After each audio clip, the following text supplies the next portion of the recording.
I feel good, good, good. I feel good, yes, wonderful, good. Anytime I gonna yeah, you know how that song goes. What's up? I don't know why I just like randomly had that song stuck in my head. uh, yeah, what's up? What's good, everybody?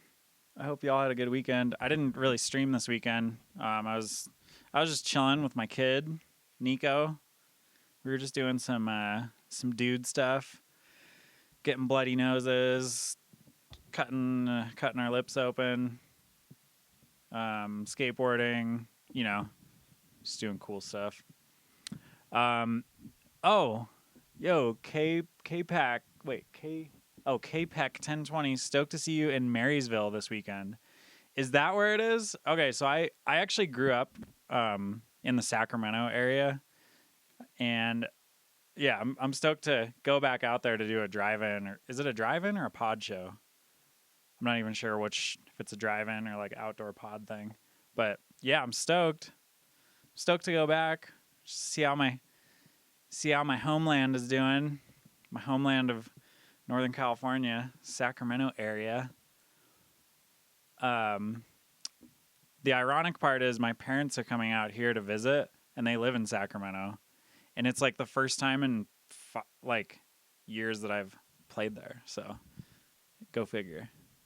Good timing. So what are we doing today? As the title of the stream may lead you to believe, we are almost done with this dang dubstep song. So let's try and let's go through it and see what's left. I might work on this for like, I don't know, a couple hours, and then maybe open up that drum and bass track again. The one that we were working on like a few days ago. This is just kind of how my workflow is, though. I kind of like float between projects, and it keeps things interesting so that I'm like, I don't know, you're not just banging your head against the wall from like start to finish on one song. Although some people probably work better that way. I just work better when I'm like, I got like 2, 3, 4, 5, I don't know, upwards of like 10 songs I'm working on. The other thing is, I had the whole weekend to like drive, I was driving around a bunch, and I used that time to like test out these songs, like test out new mix downs, listen in my truck. I have the most garbage sound system of anyone I know in my truck, which actually proves to be quite useful when I'm like testing songs. So I'm starting to like get an ear for like how things should sound in there, because I listen to Tipper or something and it just sounds amazing. And then if my song doesn't sound that good, then I'm like taking notes and I don't know, trying to figure it out. But this song actually sounded pretty good. My friend Tom Shank Aaron, shout out Shank Aaron, was driving around with me, and I showed him this song, and he's usually like very harsh critic. Like, it's pretty hard to get this is sick out of him, which is good because, keeps me like figuring out what to improve. But he was like, yo, this is sick. So anyway, I feel good about that. Enough of me giving myself pats on the back. How about we listen to the track? Also, that rhymed. That was pretty cool.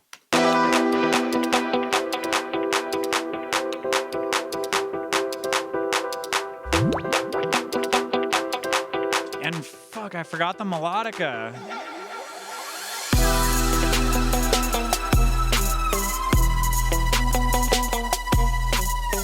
Oh yeah, that lead right there, I do think that could get like pushed back a little bit.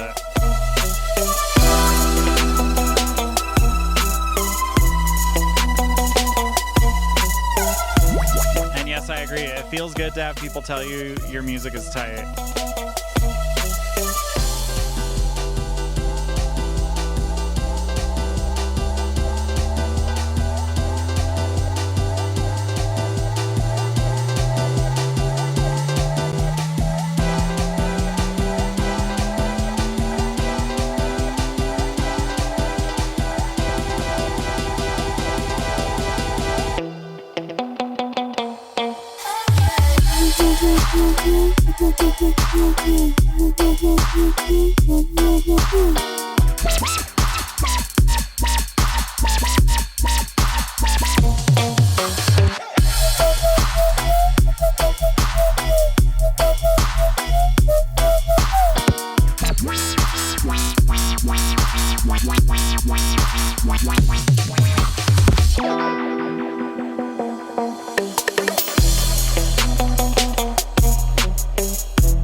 So I do want to go in here and like trip out the hi-hats even more, and I'll show you what I'm talking about when we do it.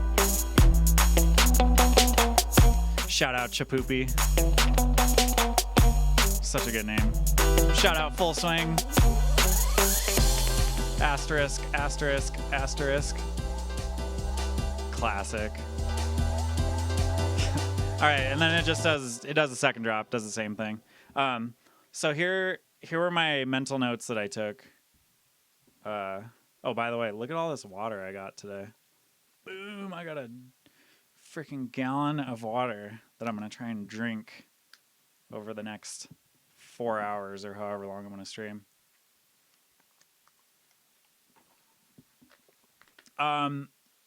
So yeah, my main notes were that lead, that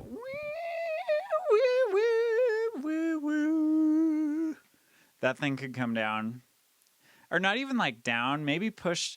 I'm just imagining it getting more pushed to the sides and like a little more buried in the mix. Like I want it to be buried in the mix because it's very clear that it's there. So it doesn't need to be like super in your face to where it sounds harsh. Like okay, my goal with my mix downs is to be able to crank it up like as loud as possible in my truck or in on any sound system for that matter, and have it be like clean when it's turned up really loud. So that's my only thing with like very over compressed dubstep is that when you turn it up extremely loud, it kind of is harsh in like the mid range area. But if you listen to like Tipper, like go listen to Usul by Tipper. That's like the perfect mix down to me. And if you turn it up super loud, the buildup is really harsh. And then when it drops, it's just like crystal clear. Not too much going on in the high end. Like it just punches you. I don't know. There's something about that I like strive for. Anyway, long-winded way of saying, let's turn that dang lead down a little bit. And then I wanted to mess with those hi-hats. So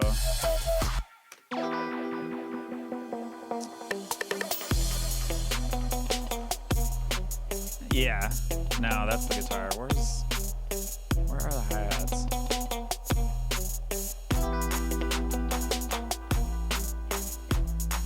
Yeah, I want to mess with these a little bit more. All I want to do too is like do some automate like the transpose in the clip. I'll just make this one long clip and then transpose those little, little sprinklers. And then maybe a filter, maybe like a high pass filter that's opening or closing during those. So maybe put like half an hour into the hi-hats just to get them like absolutely perfect. And then my last thing, which I think will kind of seal the deal for the song, is get the bass sounds, get those albino basses to like, they seem like they need to be a little more up front in the mix, just slightly. And then I'm going to just get rid of the reverb. I always tell everyone to do this, and then I always end up doing it. So I'm going to delete the reverb off those if I can, if we didn't totally flatten them with reverb. Even if we did, we can fix that. And then I want to send that and the sub bass, mid-range bass and sub bass all to one track, record it, and then for the second drop, just chop up that record, like, take clips of it and like move it around and just randomly move stuff around for the second drop. And it'll be easy because it'll all be in one track. Anyway, I got big plans for this. Oh yeah, also this trap section. So I want to get some vocals on this, I decided. And my ideal what I think would sound sick on this, I think Raga Twins would be really cool on this song. I've always wanted to like do a song with them, like have them do, do vocals. And I think it would sound really sick on this song. And I feel like it would take it to the next level. Anyway, putting that out there in the universe. I'm gonna, I don't know. I guess I'm gonna just try and hit them up and see if they want to, see if they'd be down. See if they're into the dubstep. They've been doing some cool like drum and bass stuff. Yeah, I don't know. They've like always, since I've gotten into electronic music, they've always been around. Like they've always been consistent. So we'll see. We'll see if they're feeling it. Anyway, what should we do first? Let's mess around with these hi-hats first. So I'm just gonna like Command J, make a big loop, and then find these spots. These spots where isn't there a way to like have it go to this part of the clip when you click on it in here? Or am I just, no, maybe not. Yeah, I'll just do this. Okay, so yeah, this is what I was thinking. Okay, we got it on complex.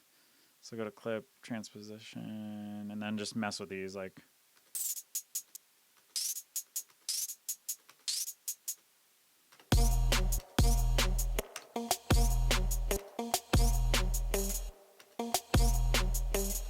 Oh yeah, you could just do it like this too and make new clips. I don't know. This is just like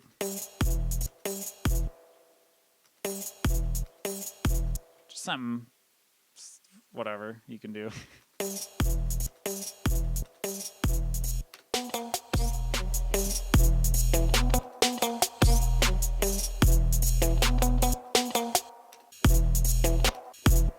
We could throw one in there too.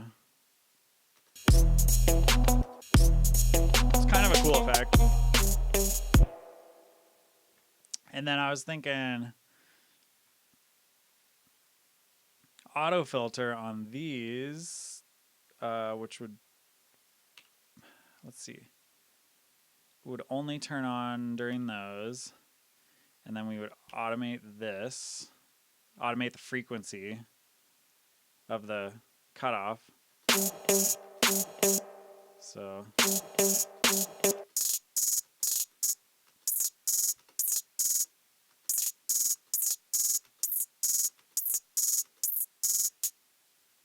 let's see here.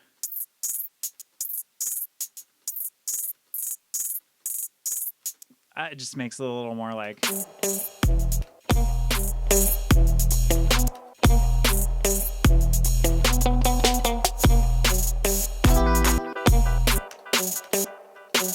And then we could throw another auto filter on there, automate it so it's only on right there. Do the frequency thing. Or no, maybe have it opening. Opening it?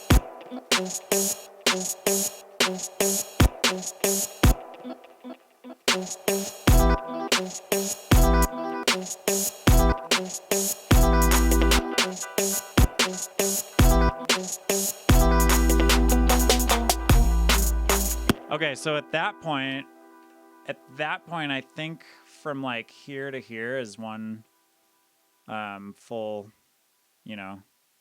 clip of like what it's, because I'm pretty sure I have that repeated for the next two things. So let's just do this just to be quick about it. Freeze and flatten it. Whoa, chat room, what's good? What's happening? Manifestation via potassiumination. Good point. 19K bananas shipped to their... Wait, like 19... Are you saying 19,000 bananas? Or bananas that with the 19K logo on them? Or should I just start a farm? Should I start a farm and actually... Oh my god, that would be the sickest thing ever. If I like started a farm where I grew bananas and I could actually grow 19K bananas and have it be like a legit thing. Huh.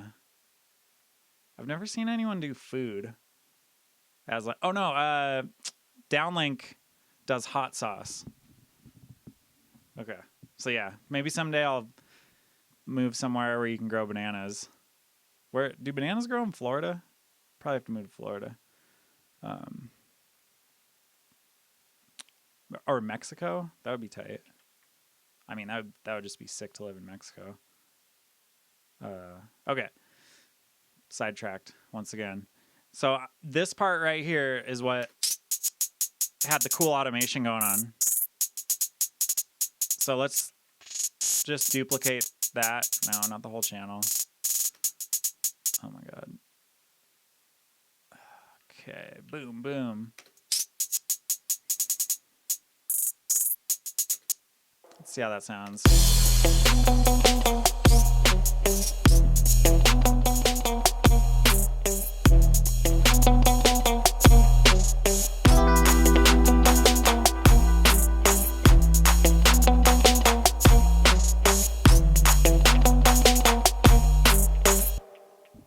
Just had an idea. I don't ever do this, but I'm going to do a return track. I'm going to throw a spring reverb on there. Since we're getting into like dub territory, you got to have a spring reverb. There's no ifs, ands, or buts about it. I'll just leave it how it is here. The amount of springs is like, it just, I don't know. It depends. It's just, you got to tweak it for like the individual sound. And since we're just sending this to a return that has a reverb on it, I'm not too worried about it. 2 springs sounds pretty good. Bass and treble, we'll just leave those because I'll put an EQ after this to actually take care of that. The EQ in that plugin kind of sucks, but this plugin's pretty sick. This is just called Spring Reverb by Softtube, and it's a great like dubby sounding spring reverb. So Mr. Bill told me about it. Shout out Mr. Bill for literally knowing like everything I've ever wanted to know about any plugin except for UAD. He's not a believer in the UAD stuff for some reason. I might someday I'll try and trick him into using some of it, and then he'll be instantly hooked because it's amazing. How do I manage reverbs so the mix doesn't get muddled up? Well, that's why I like putting the reverb on the track, because then you just freeze and flatten it, and you can cut it all by hand and like get it perfect. That's really the only way to get it like perfectly, sorted in your mix. So, okay, the send just like sends it there for a sec, and then, this will still trail off. So the benefit of doing this instead of just adjusting the dry wet is if you did a dry wet automation here and you had it just stop right here, you wouldn't get that tail. The only way to keep the reverb going would be to have your dry wet be up a little bit, which would not sound very good. So yeah, check it out. Let's see.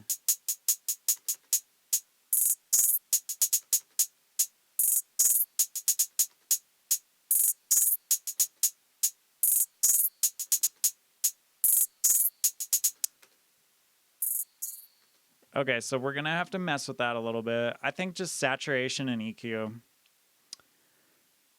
is all we're going to need. Saturation just to kind of like thicken it up.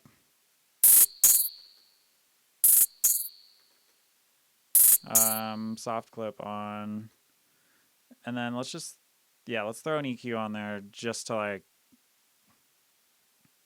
not let it get too crazy. Not let it take up more of the mix than we want.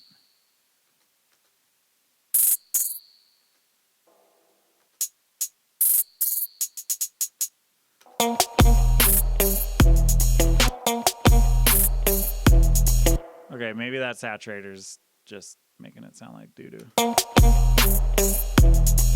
There we go.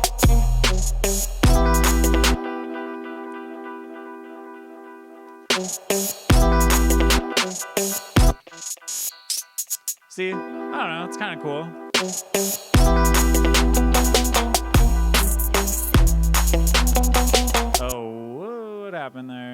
What is going on? Command J. Whenever you're in doubt of like how long a clip is or whatever, if it's like slightly hanging over, just Command J the boxes and it'll get it perfect.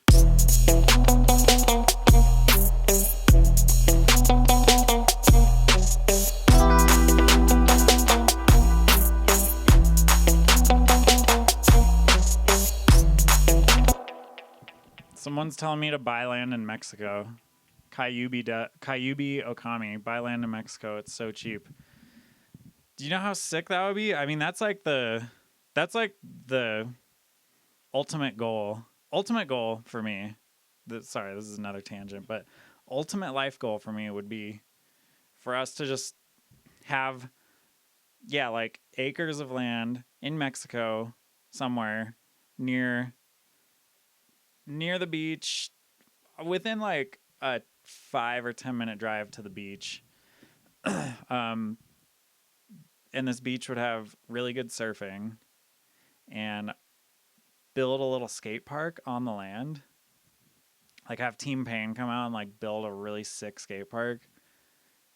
And then build like a climbing gym and then build a few little like bungalows and then throw like retreats where you learn how to make music and you also surf and you skate and climb. I don't know how I just got off on that tangent, but that seems like it would be a pretty cool life. So let's try and manifest that. I literally like just thought of that on the fly right there. But it seems like a pretty good idea. So I'm gonna try and do that. I'll keep you guys posted. Oh, and then, and I can grow those 19K bananas there. Oh my God, that's it. That's what needs to happen. Huh. All right, I'm gonna work on that. But first, I'm gonna work on this song because this is a pressing matter. We got the hi-hats. Yeah, we got them sorted.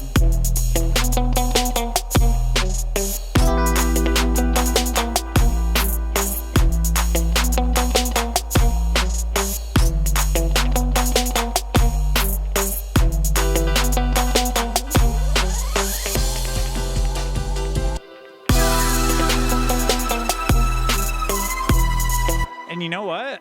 I might just leave these ones here that don't have the cool automation on them, because then that, I don't know, it makes it, just gives some variation to the song, so it keeps it interesting. Okay,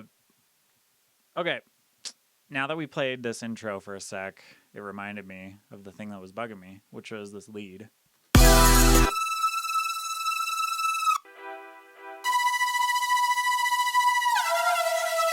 I mean, it's a tight lead. I like it. Here's what I'm gonna do.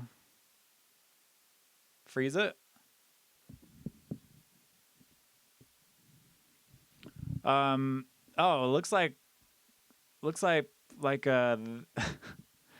that Red Cup 420 is down for the retreat. So that's one person. One person down. I wonder how. Yo, that would actually be so fun. All right, I gotta try and make that happen. Okay, so we froze that. I'm gonna duplicate it and then turn one of those off, just to have the MIDI, like in case we want to add another layer or something. I probably won't, but just as like a little backup plan.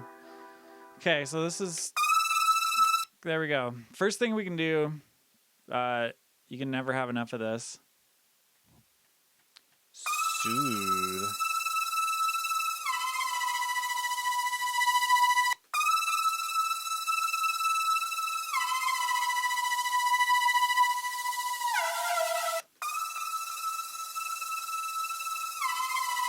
So you can hear like right there, the more you go, the harder you go with the sharpness and the depth for that matter, but mainly the sharpness, the higher you go, the more precise it gets, but it adds artifacts when you, oh, actually, what does this thing say up here?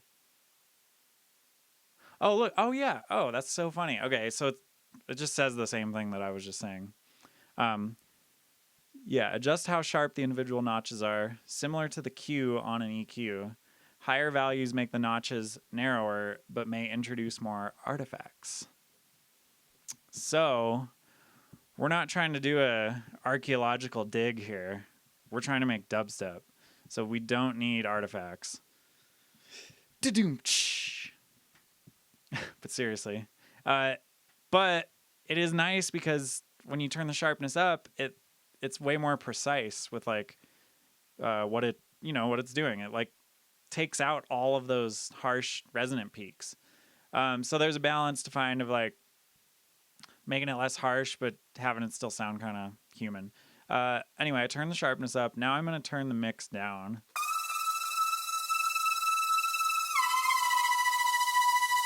I kind of like that combo. Let's see with it off.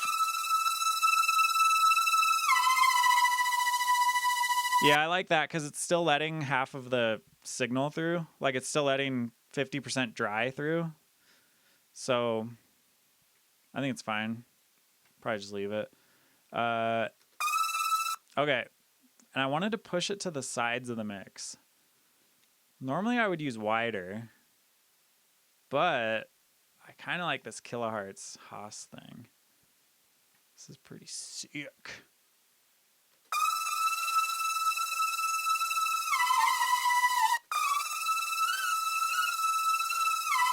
But I'm pretty sure we already used it, right?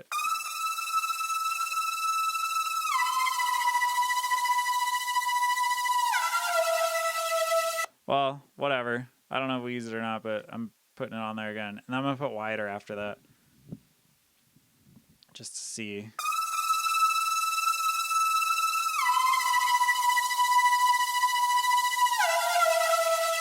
Turn it down. All right, let's see how this sounds.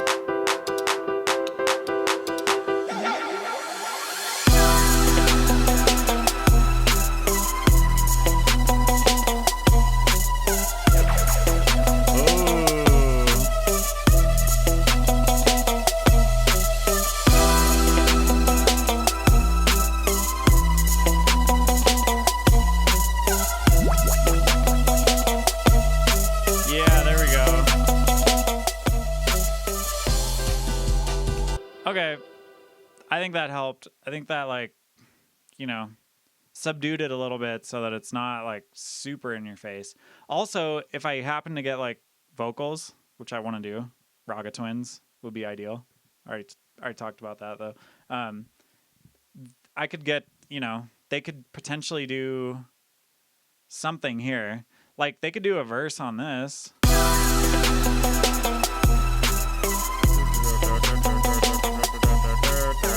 Whatever, they, do their thing.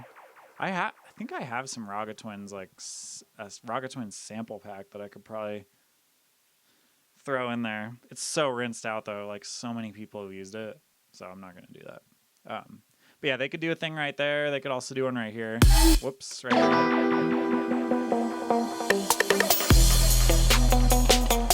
So leave that wide open.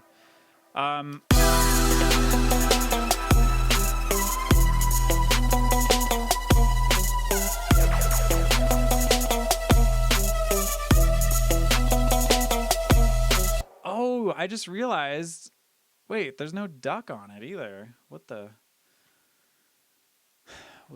frick is going on? That's just craziness. So let's go duck, copy him over here.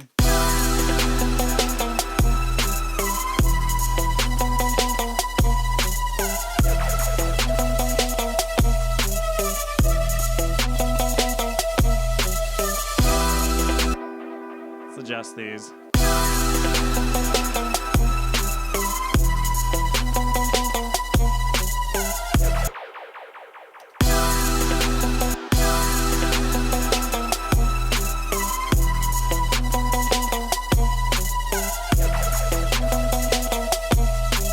So I like to have a little bit of like extreme ducking because I like to hear that it's there. I don't know. It's kind of like how when you listen to electro house or also like a lot, Virtual Riot and Barely Alive stuff. They have this extreme side chaining that's like, it's like kind of overkill, but it sounds sick. And it kind of adds energy to the song for some reason. It's weird. It's like, I think it's just because it lets the drums just like cut through and be as punchy as possible.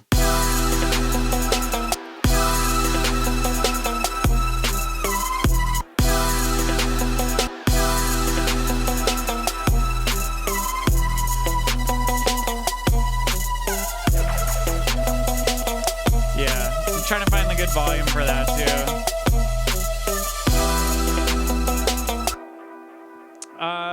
Yeah, I think that sounded pretty good. Okay, so we got this dub station down here. I kind of want to send the first note to that dub station just to see.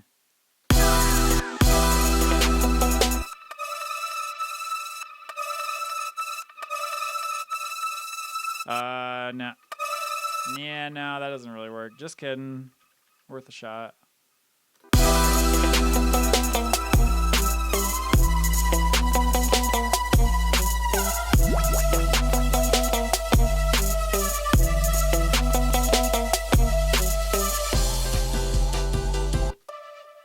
What is this thing? Let's take that little tail. I know it's not much, but let's take it here and reverse it. I put my, what is it? I put my thing down, flip it, and reverse it. Is that what Missy Elliott says? Well, that's what I just did. Oh, there we go. There we go.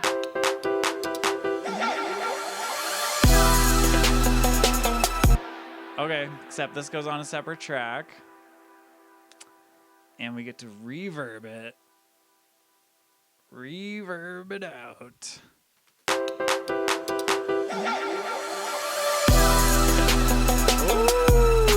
Ooh, that's kind of cool. Let's see how it sounds over here.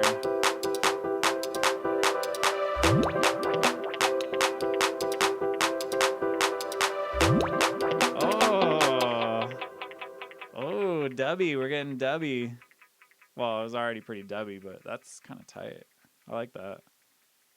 Let's see. Got some old copy here.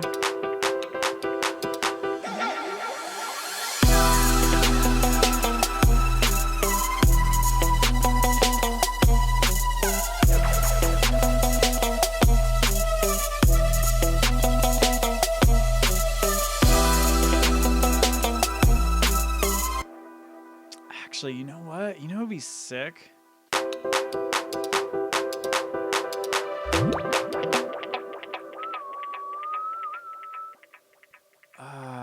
Okay, I want to turn it into like a riser. Should be pretty easy. Just transpose it. Is that like 2 steps up? Let's see. Whoops. Let's make this complex. See what I'm doing? I kind of have this thought of...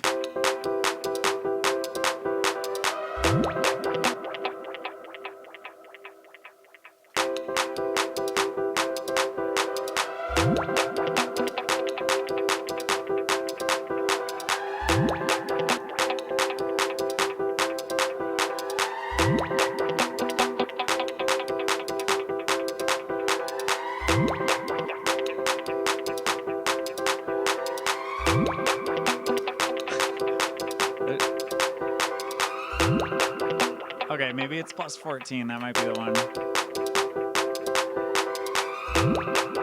Oh, I like that.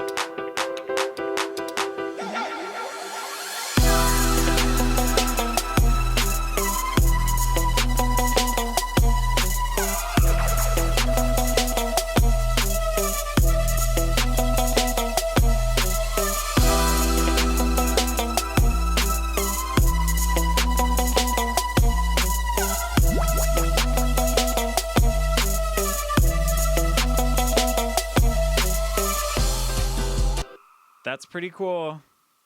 It's so cool that I'm going to freeze and flatten it. And then we're going to turn it into more build-up stuff, which this will be cool. So now we got this.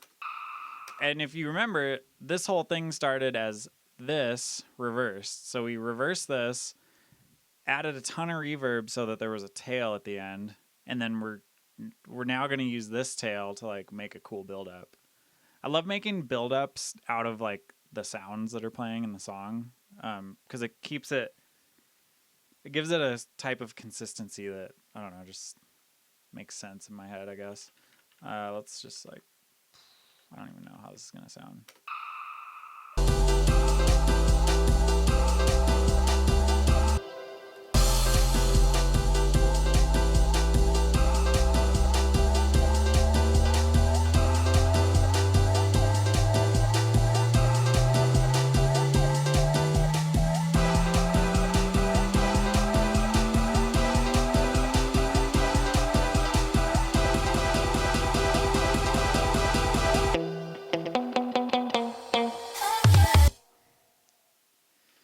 Maybe we'll double these two.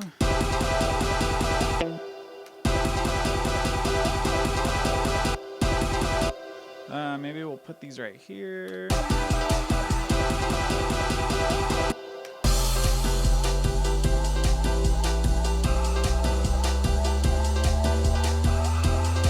So yeah, let's do something like this.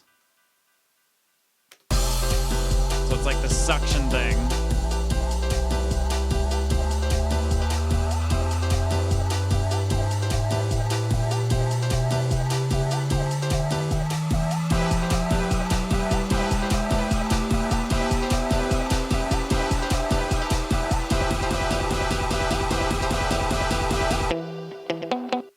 And then on here, on this thing, we go to Cool Effects, and we go to Kilohertz Pitch Shifter. A very nice... Oh, wait, not Pitch Shifter. Just kidding. Frequency Shifter. Pitch Shifter. I've never used... Oh, I think I've, like, tried to use it, but... I don't know. I like how easy this is. Watch.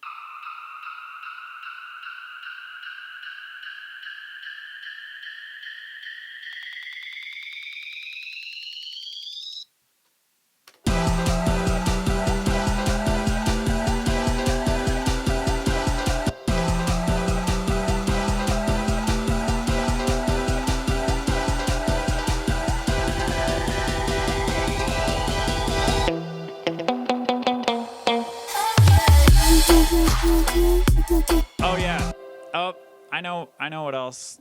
I know what else I was thinking. What is it? Oh, those toms. Those toms are like getting a little crazy. I mean, they sound sick. Like great. Well, actually, I think I processed them a little bit. Oh yeah, I froze them. They have a lot of bass. The bass on them kind of overshadows the drop a little bit. I think it takes away from some of the punch. So let's do this. Let's just compress the bass. Maybe we'll turn it down a little bit.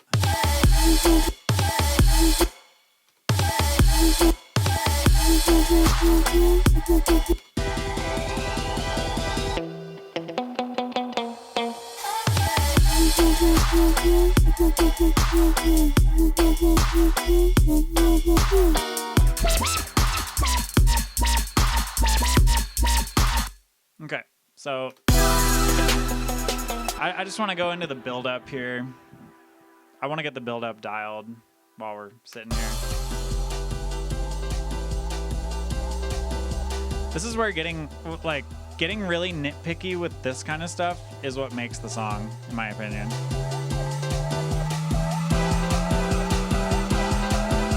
Oh, also, I think we should delete these.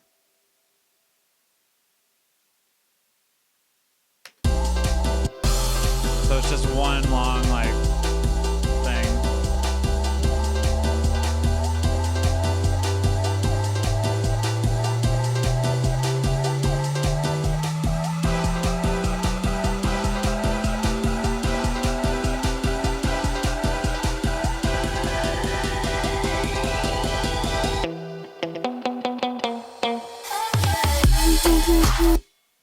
Okay, and there needs to be...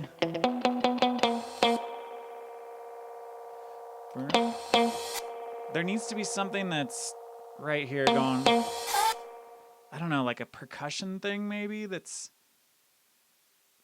Nothing too crazy, but just some kind of thing that gives it a little bit of a feeling of a beat. Oh god. What's up with this? What's up with this delay right now? Okay, there we go. I was getting a little crazy. Let's see, Mr. Bill Spectra maybe? Or no, let's go to my sample pack.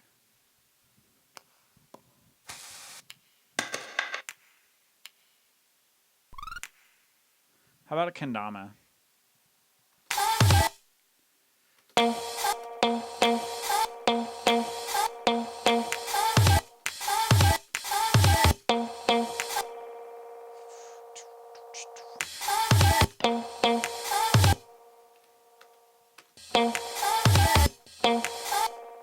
Yeah, I was thinking like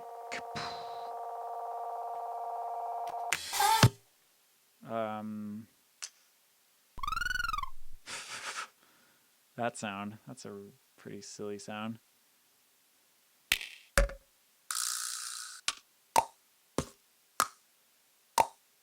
Maybe that.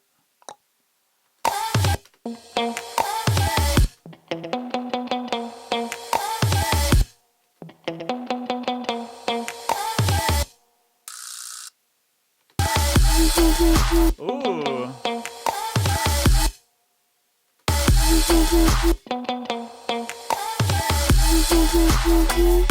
Huh.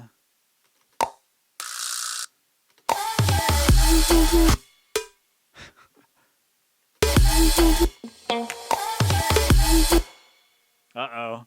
The cowbell. The cowbell has entered the equation.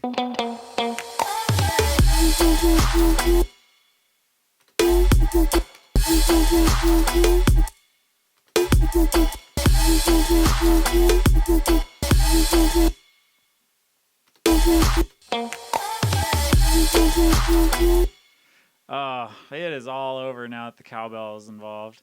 Okay, I'm going to leave those little things right there before the drop, and then I hate to say it, but it's only a matter of time before this thing got involved. Except it's late.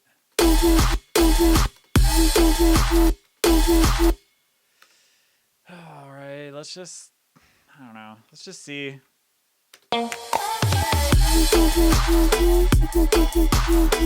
Actually, no, I don't really like that. No, we're good. We're not doing that. That little needs a reverb.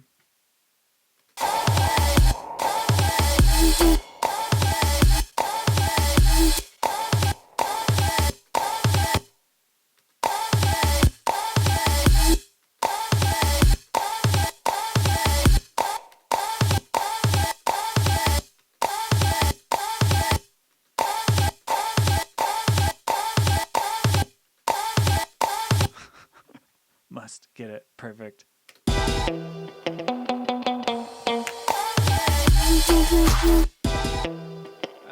I think it's got to be a little longer.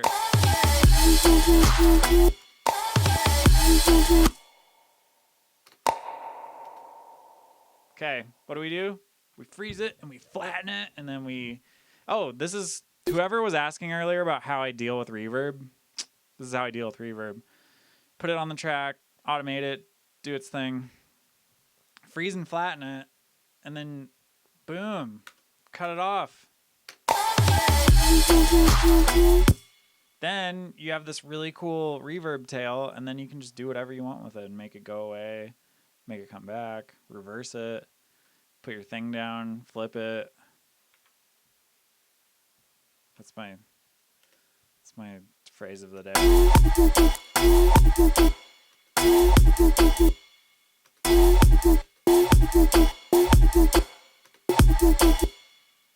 You could do all kinds of little fun things. Like, not even sure what I'm doing right now.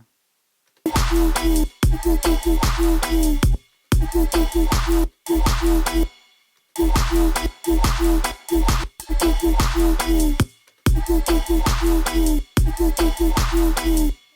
it's kind of cool. Let's see.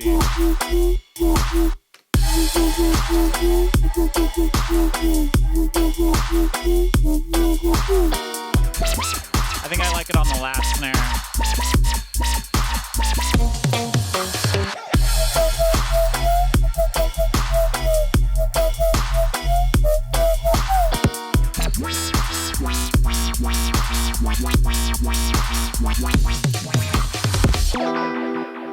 Okay.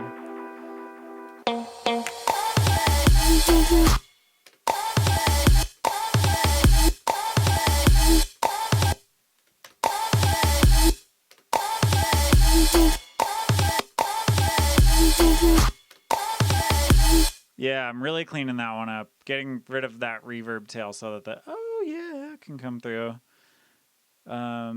Okay, we fixed those toms because they were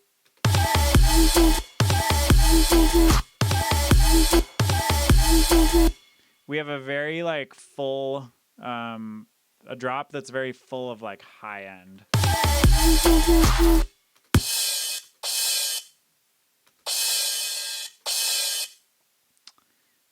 Do we have any ducking? No. I think I'm gonna not use the compressor and I'm gonna use let's see.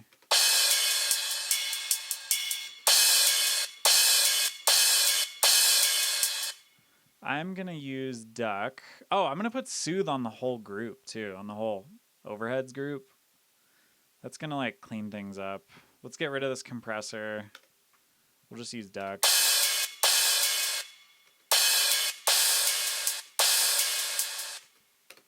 Oh, see, once again,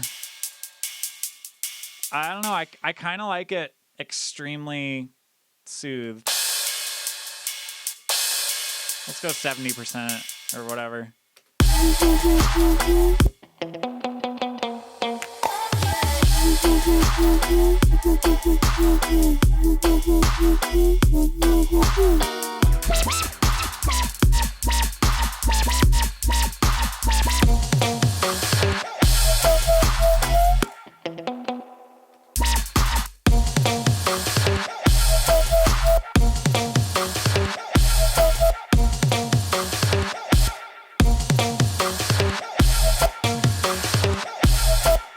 What is that last little thing that's doing that? That little...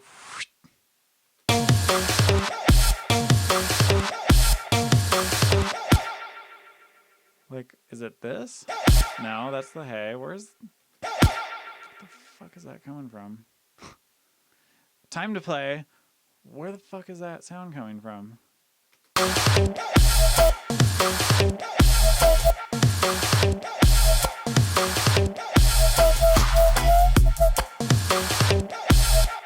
Okay, so that's what's going on there. What about this little... Can we throw that right there?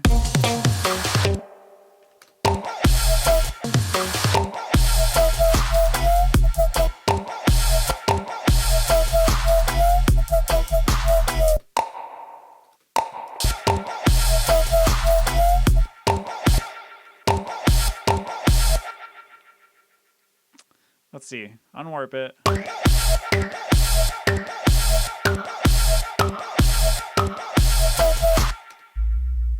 Whoops.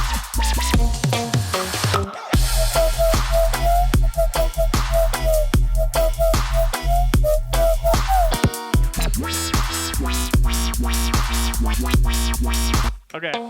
Oh, let's save it. I haven't saved it once. We're almost an hour in. So yeah, soothe worked really well on the hi-hats.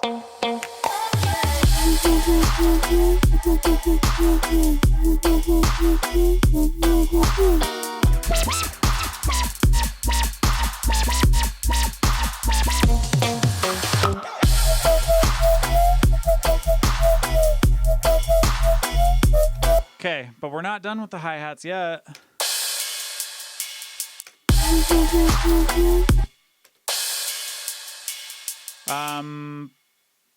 They could use some EQing again. I know. Oh, whoops, can't even see this. So you, check it out. Here, go away. Yeah, I guess there's not really much low end. But we can compress this a little bit.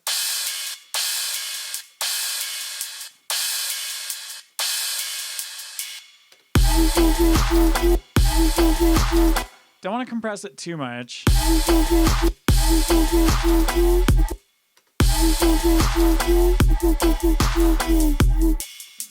And then, here's where it gets good. We're going to do some ducking. Let's just steal the ducks from the sidechain channel. These two. Put them on. I do that sound a lot just when I'm hanging out. I go. So I'm glad I was able to put it in the sample pack. Oh, look at that ducking going on.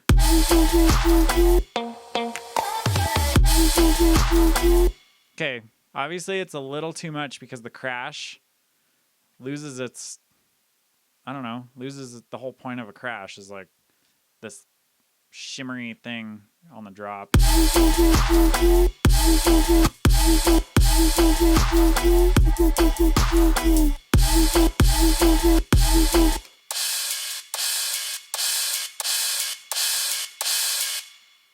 And then we got the snare one over here. Let's roll this back.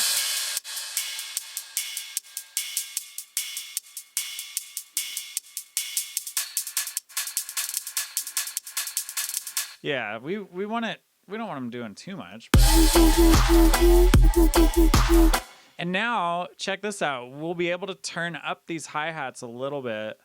I'm kind of thinking about. I'm wondering like how we should turn them up. I think standard clip might be a good move. Go to Soft Clip Pro.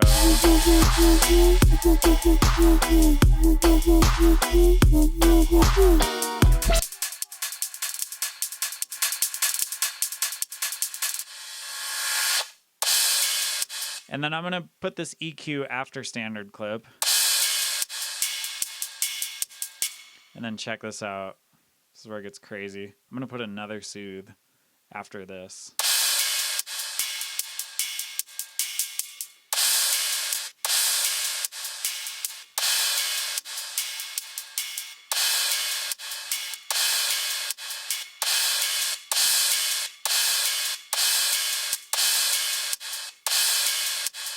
It's not doing a whole lot, but it's doing something.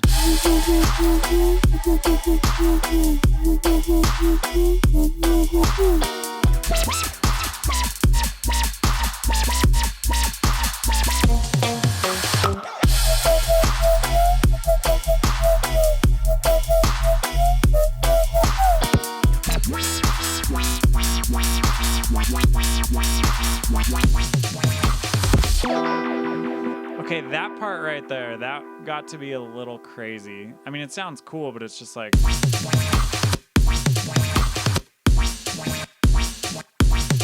Okay, that's because there was a kick playing on top of this tom.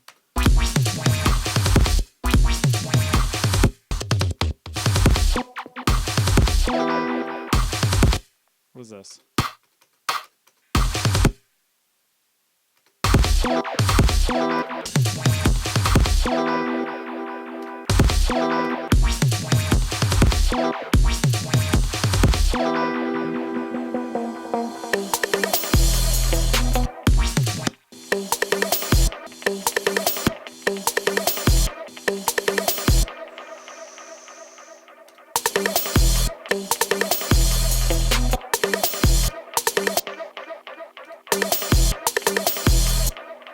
Just messing around.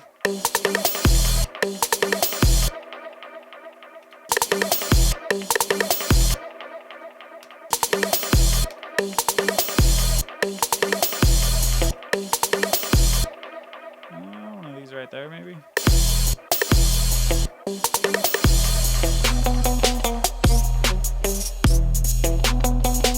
Okay, yeah, just wanted to make that drum roll a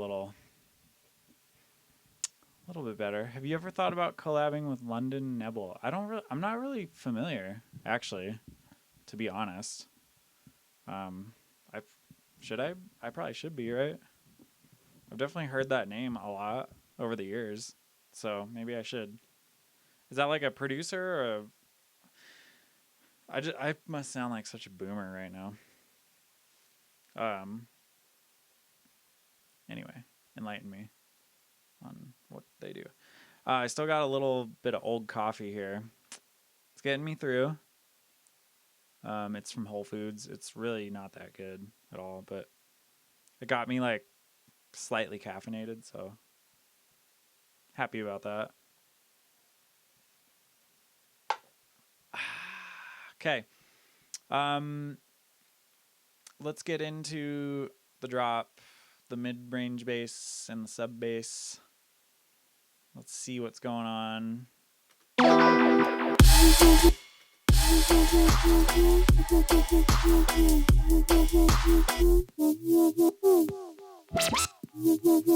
I'm not completely sold on all this stuff, so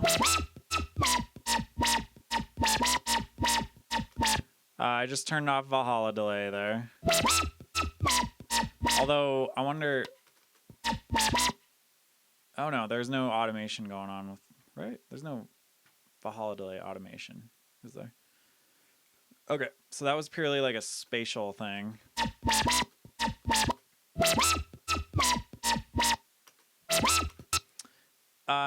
Here's how you clean up reverb. You just cut the clips up.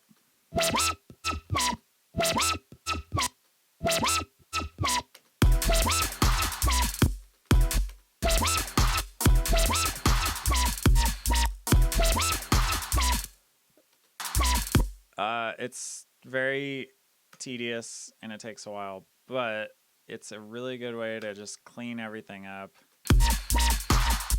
And then I'll show you my method here. Once I get these all chopped up, and you really got to do like, there's no way around it. You really got to do each clip.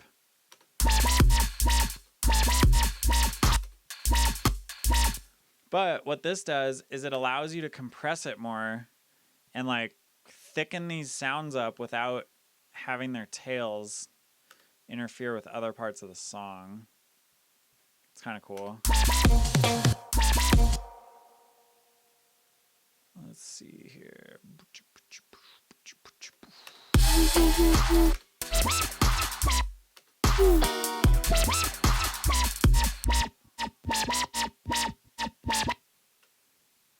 What's Soothe doing? I'm gonna delete Soothe. What's Vitalizer doing? Okay, Vitalizer's adding a little too much high end.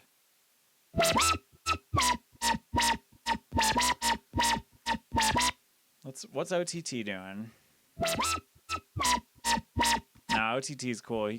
OTT can stay. Actually, you know what? Let's delete that. That was the most ADD thing I've ever done. And then let's put on an 1176. My good friend, 1176 to the rescue. Attack and release are opposite of how they should be, which is weird, but that's just how it is.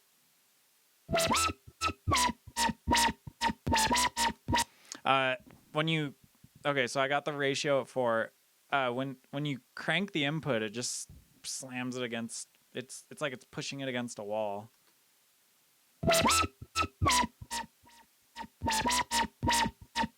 And it starts to distort a little bit, but in a nice way. I just love I really like how this compressor sounds when you start to like distort it.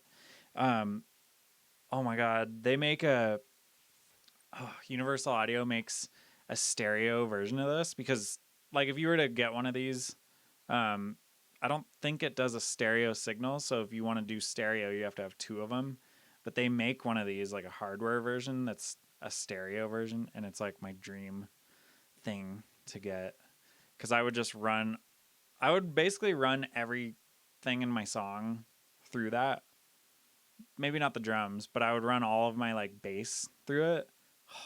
That'd be so sick. Someday.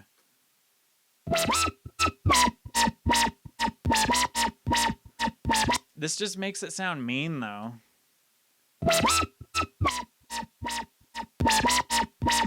It just gives it some thickness that I can't really explain, but check it out. I'm gonna turn it down a little bit too, since I just cranked it.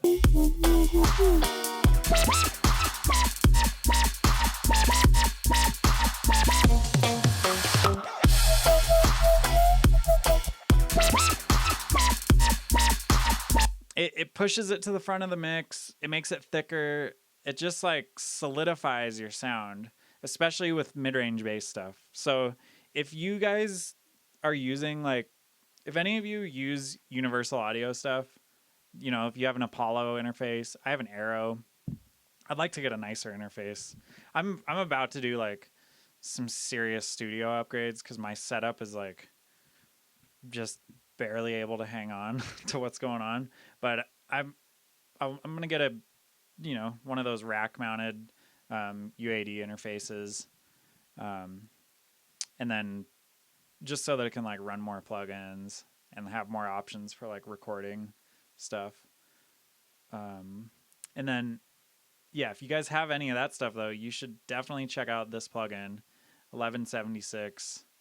And it's one of the legacy plugins, so I think that it comes with the interface. I don't think I paid extra for this, but I use it religiously.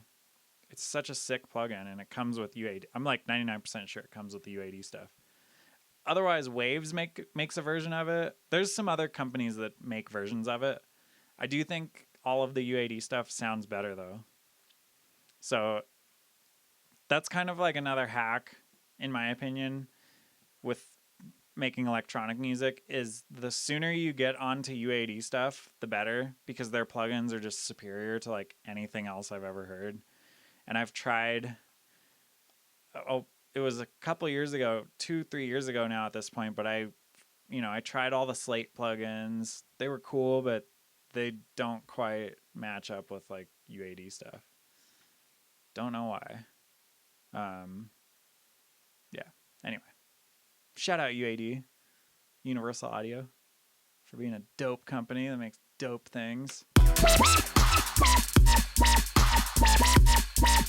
Imagine having a hardware version of that though that sounds even better and running all of your mid-range bass through that. Whew. The thickness would just be insane. So the only problem with these UAD plugins is you can only use a certain amount in a project. So, oh wait, no, I'm not gonna freeze it yet. Let's do this. Let's get rid of all these things on this other bass, and let's bring these two over here.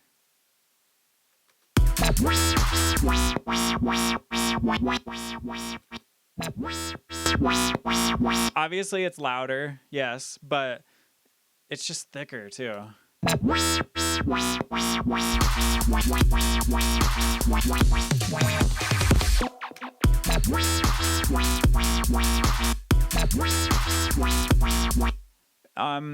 Now, I mean, we can go in there.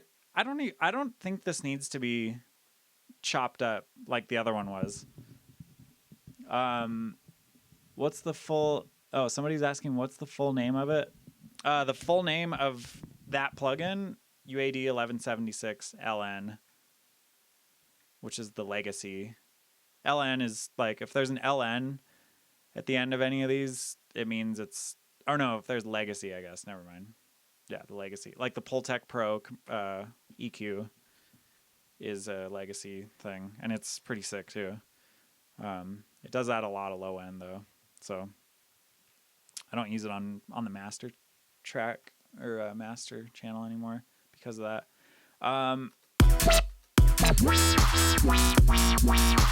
Okay, yeah, I'm not even gonna touch those. I'm going to actually no, we'll leave those for now.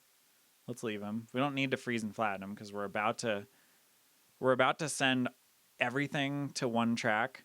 and just save a new version of the project and just have that one track to like mess with. This is like a technique that I started doing it with the SFAM collab because we were sending stems back and forth, and the farther along we got in the song, the more simple our stems were. So by the end of the song, we had like, I think they sent me the stems back, and there was like 4 stems or something, and it was so fun and easy to like make edits and like just do really cool like creative things that you wouldn't think to do with with like 100 tracks going, you know. So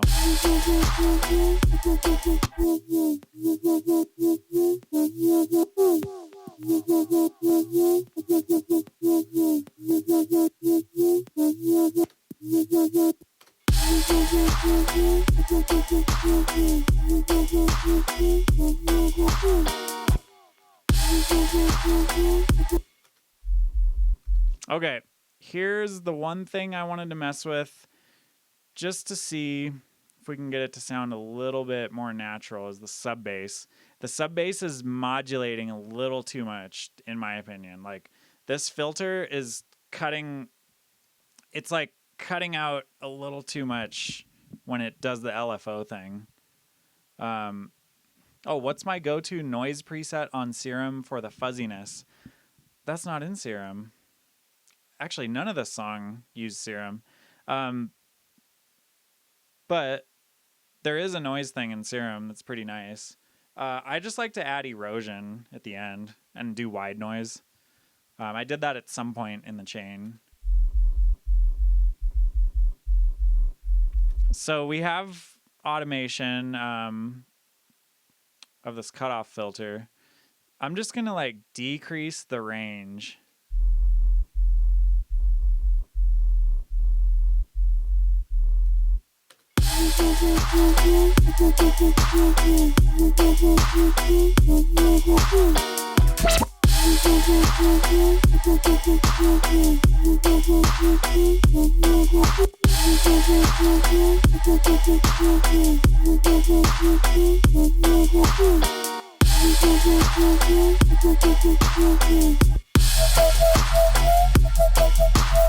Okay, here's what we're gonna do for the sake of...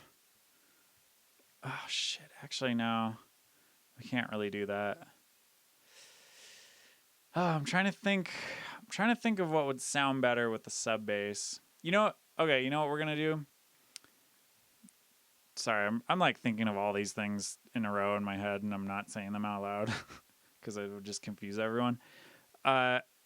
Instead of bouncing the sub and the mids together as one track, we're just gonna bounce each one separate. So we'll have 2 tracks that we'll have to like edit separately. In the end, though, I think it'll give us like a cleaner, better mix down. But what I'm gonna do is I'm gonna automate this filter. Oh no, I'm not. I was gonna automate this filter to turn on and off. Can you even do that though? Wait. Hello? Can I? No? It's not a thing I can do? No, I guess it's not a thing I can do. Oh, I know what we could do though. Oh, duh. Just automate the cutoff. So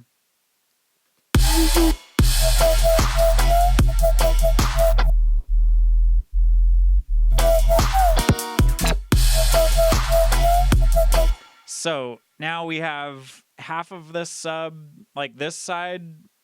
So for the first part, you know, the A part of the drop or whatever, we have the modulating like LFO sub. And then for this drop, we have this. Just a straight sub.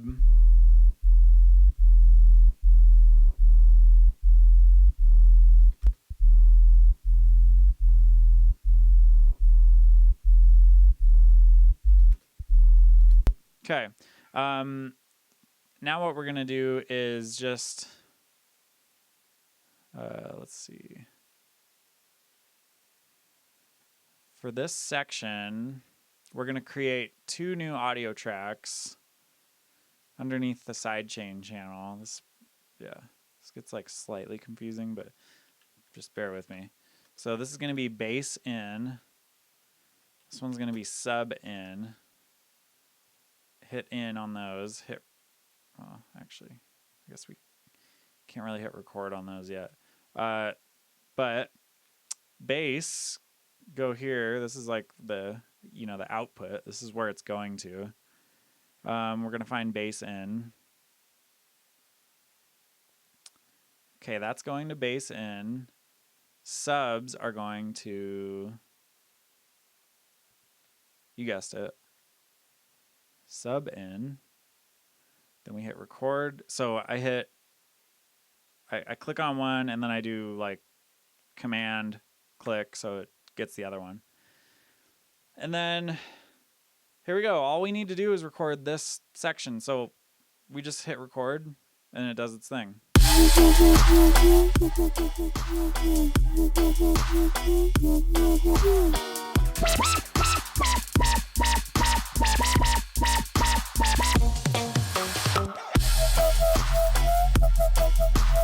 And you'll notice it's recording without duck going, so that's actually what we want though. Okay. So here's what we do now. Save. And then we're going to go to save as. And we're going to go version 5. And then, this is the good part.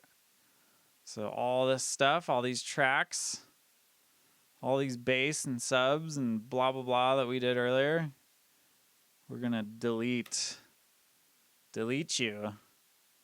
So now we have this 808 sub bass. We have a MIDI track that we're just not going to use. Bass in and sub in are going to go up here in sidechain once again. And look, that's our whole sidechain track. So let's I'm going to color these something that like stands out. Let's go pink down here. Cool. So we have bass in and sub in, and now we have like complete control over like, adjusting clips and all that. Yeah. Cruiser Music is asking me if I still use Serum. Oh, you mean Massive? I do use Massive. I think Massive is like, I think I can get a much more powerful sound out of Massive than I can with Serum. And that's mainly because I know how to like process sounds from Massive. Like I feel like I can quickly get them to sound super fat compared to Serum.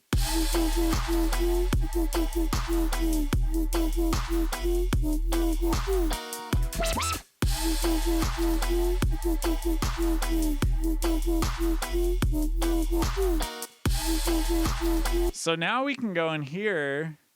I mean, you can go totally nuts with this. You can cut off little ends of the mids and the subs and all that and do this. So it...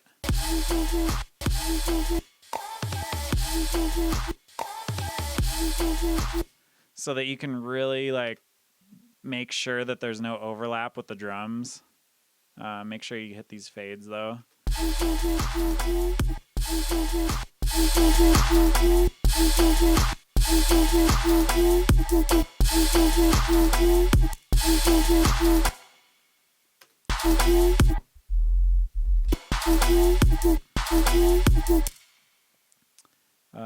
Yeah, you can do some of this. You can do some of this.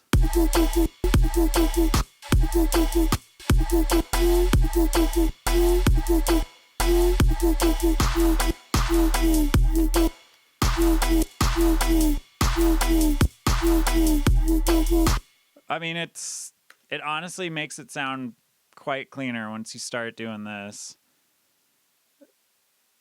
I know it seems arduous and like whatever, but yo, don't be lazy. Come on now. We don't need to be lazy. I feel like laziness is the thing that keeps people from having dope mix downs. I should speak for myself though, because I get lazy.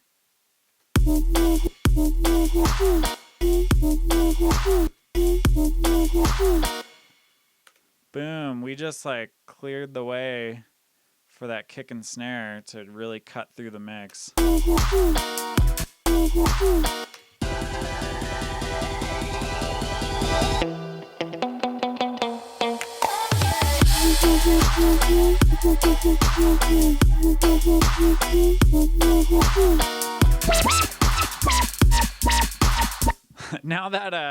Now that thing's pretty loud, but that's so easy to fix. Watch. Just get the clip and you turn it down a little bit.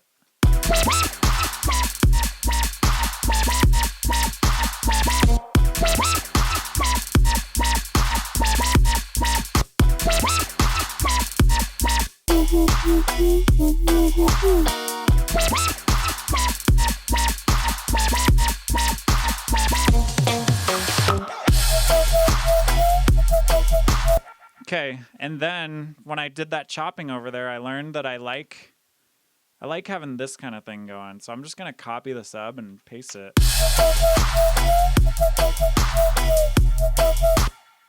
And then we got to do our thing over here. Yeah, okay. Same thing we did over there.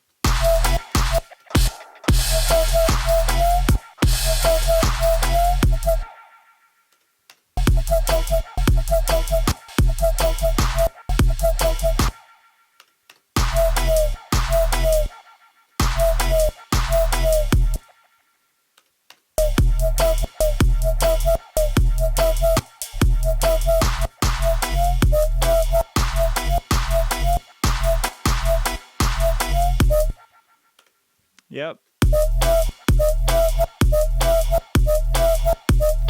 It's amazing what a little bit of chopping and fading can do.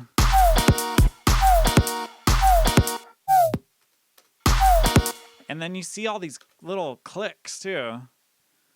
You all know about the clicks. The bane of our existence as producers are the clips.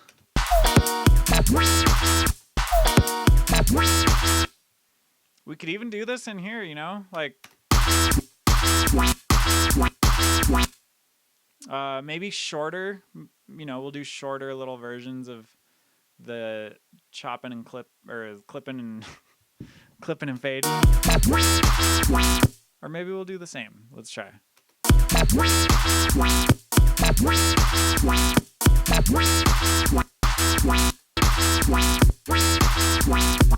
Okay, we'll do this. This is like a happy medium.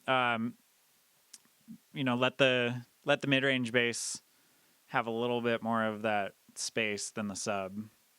But look at this. This is a clip. Click. Look at that. We just got rid of that. Get out of here. We don't need you here. Little click. Give it a fade.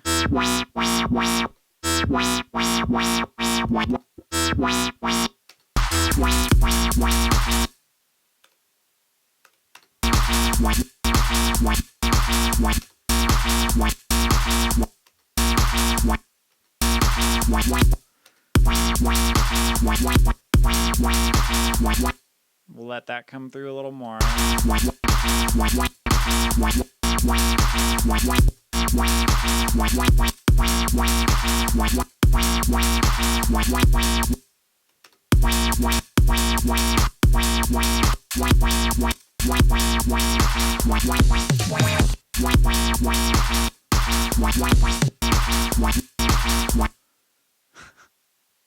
It's not getting annoying, is it?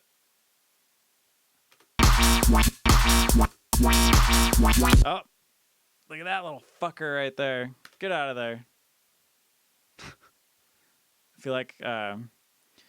I feel like an old man with a shotgun, like trying to keep rabbits out of his garden, and he's just like, "Get on out of here!" That's what I'm doing. I'm just blasting these little things away.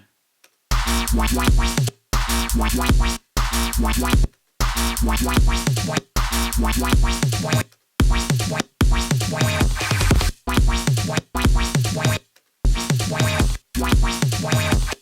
we'll just get rid of that sub. And that one. We don't need that. Whew. That got me winded. Let's save it. Okay. Damn. I gotta drink some water. I haven't even put a dent in this gallon yet.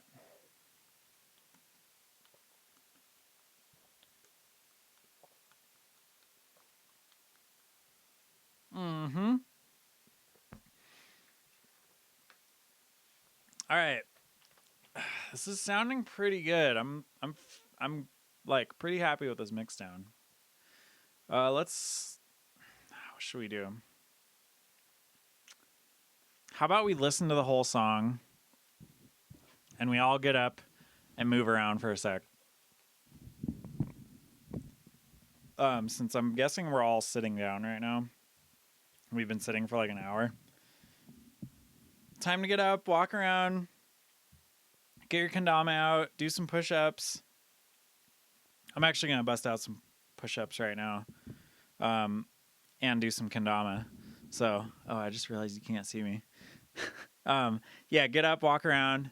Let's listen to the song. I'm going to try and hit a whirlwind and do some push-ups.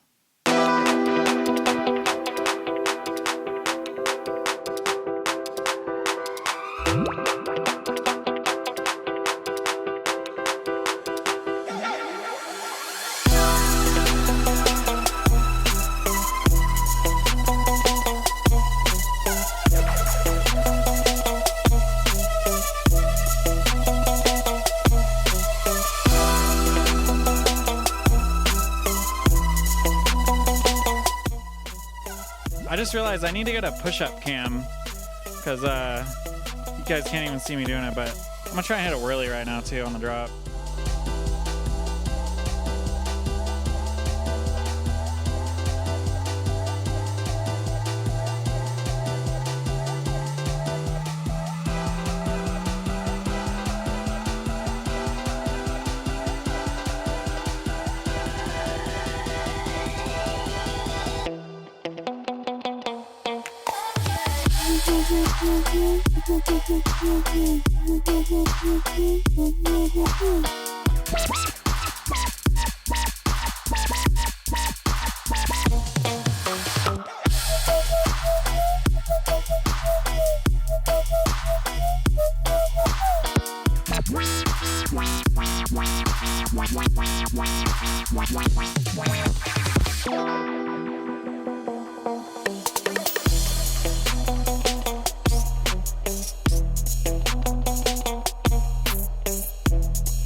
Alright, so no whirly for me, but got up, moved around a little bit. Alright. I think we know what's gonna happen there. Shout out the Bass Druid. Thanks for being such a huge inspiration. Learned so much from you these streams. Tight. I'm glad people are digging these streams. I'm having a lot of fun. Because it actually makes it more fun for me to write music because I get to like, I don't know, interact with you guys, talk about what I'm doing, hopefully teach people to do things. I mean, my goal is to like, with these streams, and especially with those like feedback streams, is cultivate like a little community of producers that all are just pushing each other. And I mean, I kind of stole a few people from Defire Society. Shout out Defire Society. Great tool to have for like tutorials and I don't know, private lessons. all that stuff. Yeah, they're killing it. But I kind of jacked a few people from there and brought them into my 19K world, and we're getting some EPs together, and I'm really stoked because they're, making some amazing music, and just I think having like some good feedback and criticism can really keep you going and like push you to like get to the next level of your production. And I'm seeing these people do it quickly. So that's my goal with this, is to like hopefully some of you can like learn from this, improve your own music, and then start just killing it and making better music than the world has ever seen. And then obviously you'd probably want to release that music on 19K. There is a catch. No, I'm just kidding. But seriously, that's kind of what I'm doing.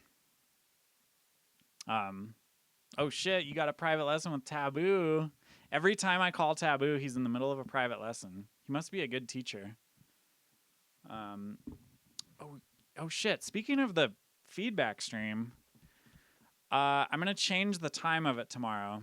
My best friend's birthday party is tomorrow at a brewery here, and I can't miss it. I got him a really cool, well, got him / made him a really cool present, and I got to bring it there. So I have to move the feedback stream. I think it's going to be during the day, but it'll be recorded anyway. So if you guys miss it, it'll still be up. And I believe if you subscribe, you're able to see all the videos. Do I have a Discord link? I need to get more active in the Discord. I just don't have any time, honestly. Like I'm putting all my time into doing Twitch, which is way more fun than doing like other social media things, because I get to hang out with you guys. Anyway, I did notice one thing in here. I thought that was a little loud. This minus 2.13 dB might have been the sweet spot. So I'm going to do Command J over here. Now that we did those little chops. And then I'm just going to turn this down.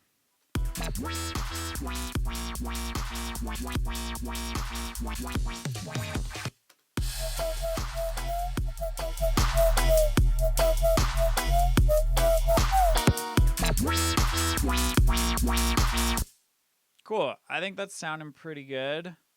Let's save it. And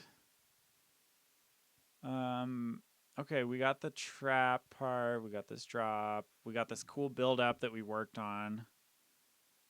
Right? We worked on it a little bit. Oh, I wanted to do some more stuff in here.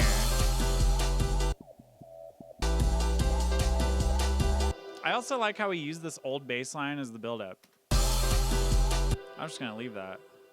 Oh, you know what, though? Let's freeze and flatten it. Man, I want more coffee. Oh, I brought a protein shake. Tight.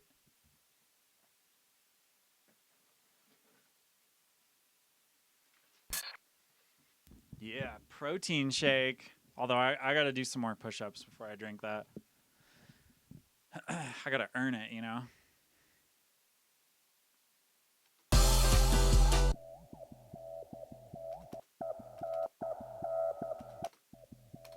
Okay, this is going to need some stuff. I kind of want to throw Ableton's frequency shifter on.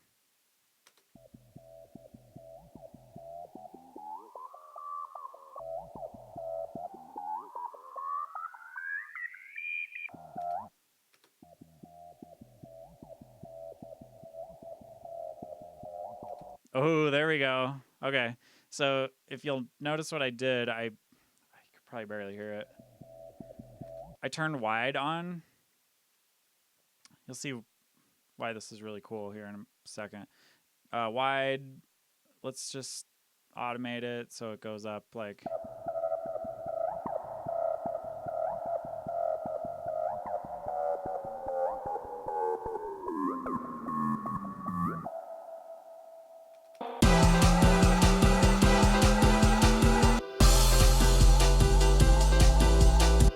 also going to automate the dry wet so that it starts out. It starts narrow and it widens, and it does this like cool frequency shifter thing.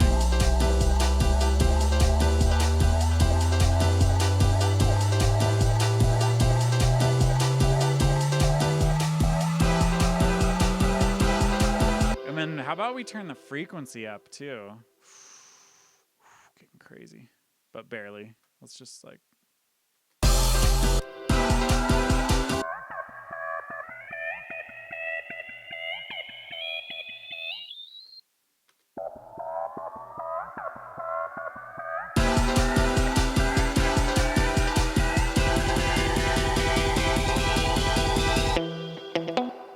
And then let's do Endless Smile. We're just going nuts with it. Let's do Helium Jumping preset. And then just, whoa, look at that guy. Look at, oh, yeah. Okay.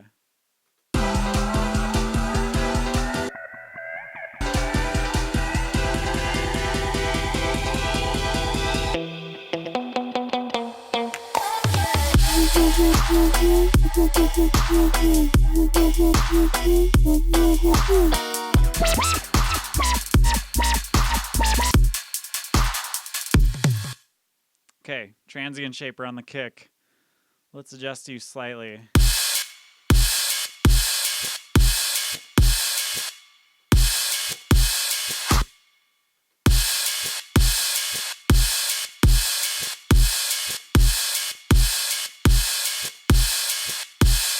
To get the right amount of punch.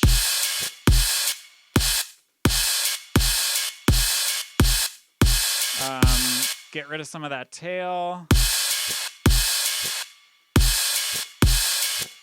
Okay, that sounds kind of nice. Let's see with transient shaper, without. Yeah, a lot of thump. Really, the best way to get way into the nitty gritty of it is to freeze and flatten it after you do this, and then adjust that clip. But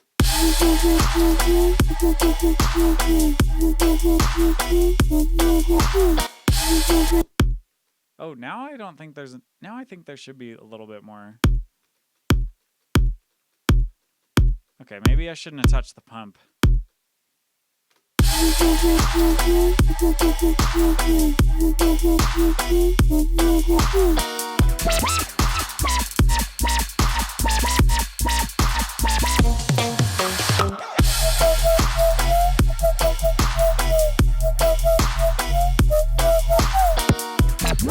Turn it down like half a dB, just, I don't know, just cause.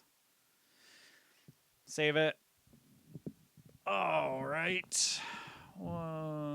Oh yeah, the bass druids talking about the frequency shift wide button. That's a pretty sick one. I think if you, I'm pretty sure that's what Jansen uses a lot on those like warbly sounding like square bass, like the really distorted square bass stuff that he does, where it's like. I think that's. I'm pretty sure that's what he's doing.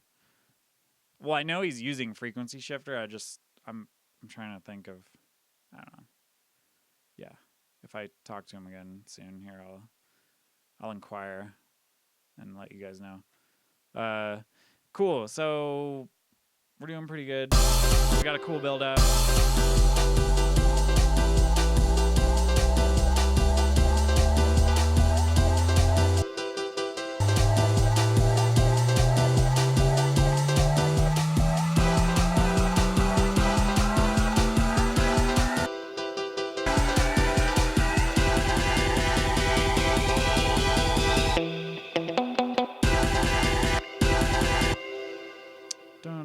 Dun, dun, dun, dun, dun, dun, dun, is what it should do. Nope, nope, nope.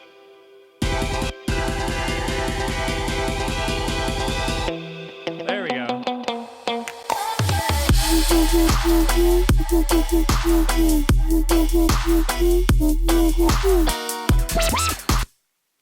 Okay, that guitar, the guitar needs to come to life a little bit more.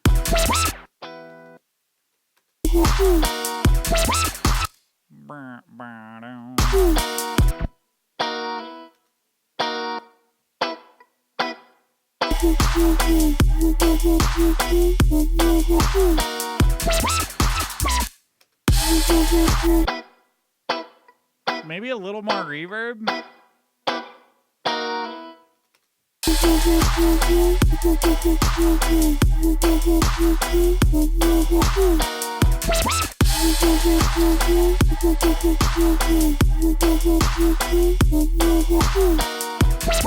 Oh yeah, I like that.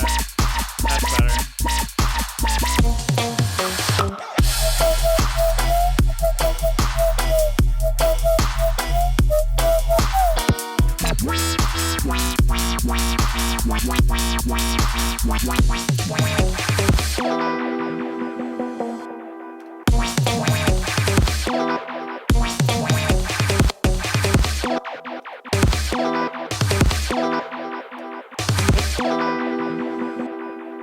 Just messing around here. Yeah, no.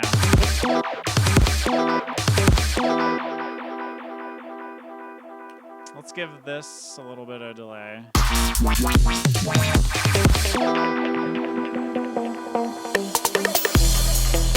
Okay, that's kind of cool.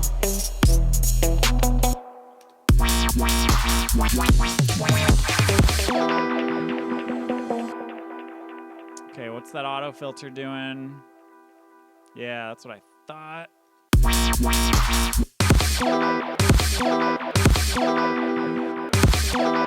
I want it to be almost inaudible.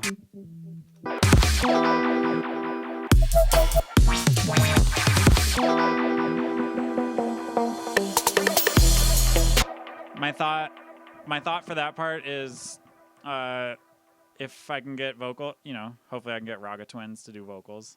Just putting it out there again for the millionth time.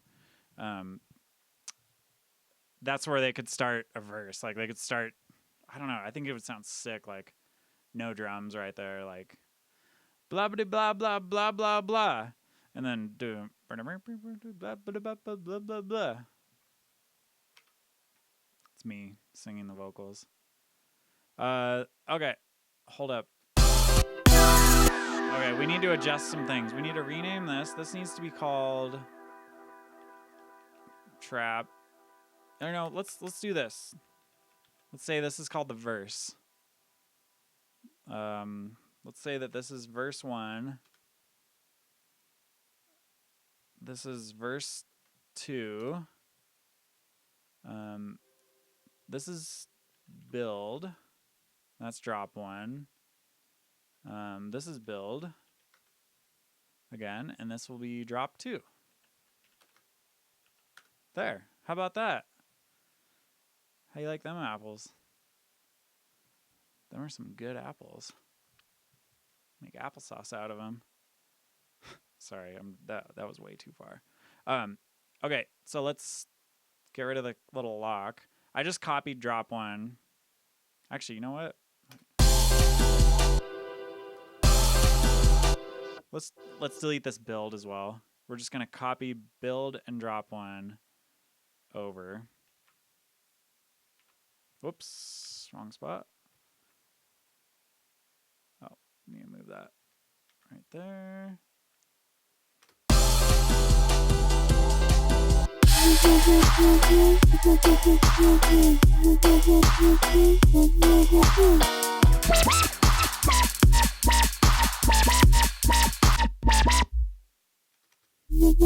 Oh, we got a little rogue bass sound over here. Oh, shit. We didn't even... man, we didn't even mess with this. Somebody should have told me that. Here.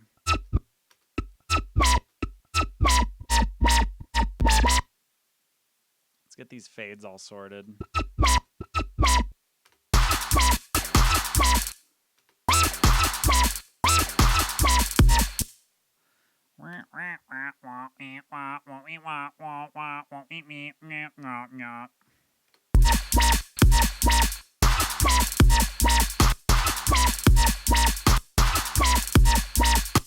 I'm doing more extreme cutting on the sub so that there's really no room for it to like for there to be any overlap, because we don't need that, like kick and sub overlap is what I'm talking about.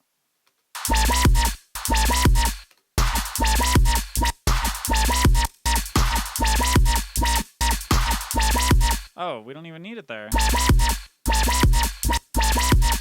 Yeah, all right, let's just do this.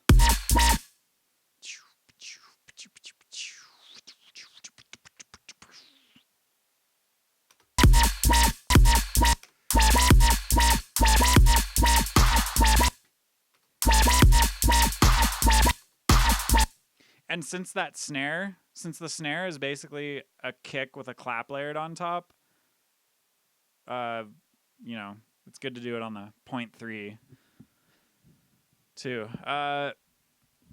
4 stars from the sun says, "Did you say Raga Twins?"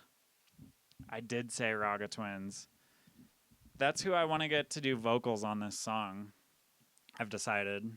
I just think it would sound sick.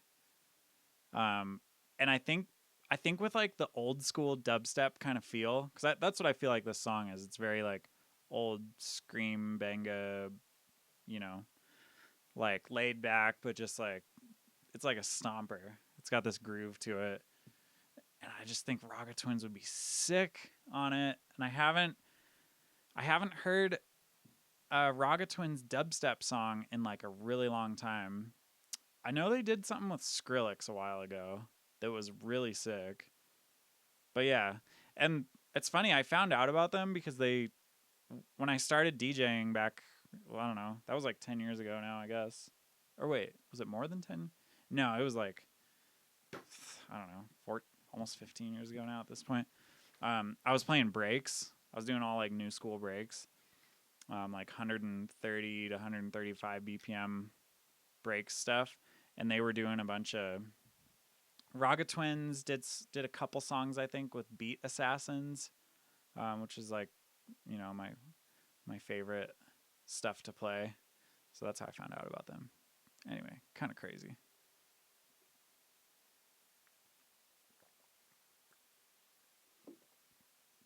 Everybody drink water. Get that water. Yeah. So, all right, we got things chopped up here. Oh, shit. Wait, did we chop it up on that? Oh, all right. Here. I was editing that one, thinking I was editing the one over here, but that's easy. Just delete, copy, paste. So here is where we get to decide what to do. We have a second drop to deal with. And I don't know. Second drops to me, I don't think. Oh shit, we didn't even chop this up. Wait, did we chop it up on? Oh my god, I'm such a dingus. Redo. Okay, we didn't chop this up. Oh, okay, I think we decided not to do that because it didn't matter. There weren't really any clicks, right? There wasn't anything like standing out. Yeah, we're good. Okay, I might turn that down a little bit again.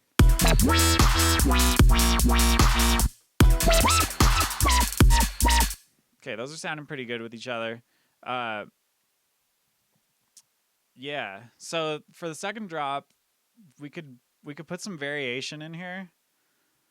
Although I always go back and forth between like with like what to do on second drops, cuz sometimes I don't know, with this song, since everything happening is like a new sound, like every time you hear a sound, it's in the whole drop, it's a new sound. Like we don't repeat any sounds.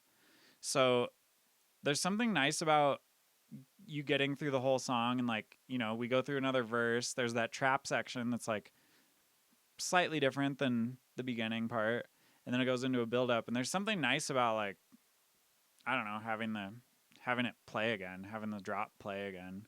So we could mess around and like do some reversing of some things. Like this is what this would sound like.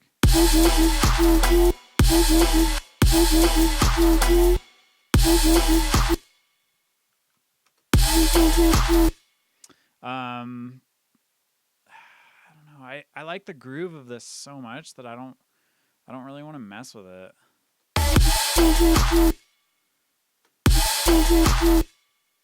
We could do something like that.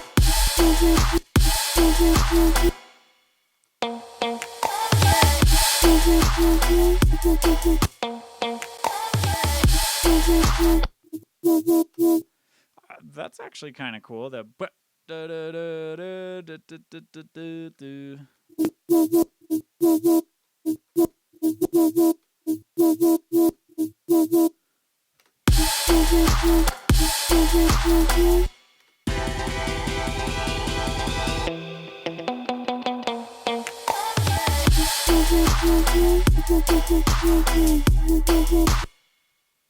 okay, yeah. I take back what I just said. Let's do some variation.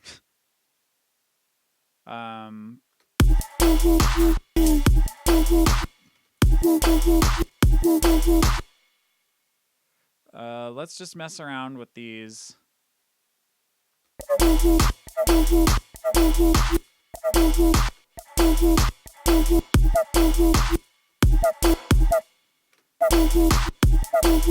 Yeah, no, we're not doing that. Just kidding. Let's maybe reverse it.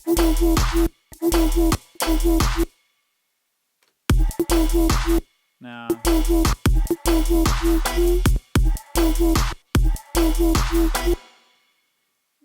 How about we just take this one, copy it to right there. We gotta let the sub, you know, we gotta let the sub have its little fade so it doesn't sound weird.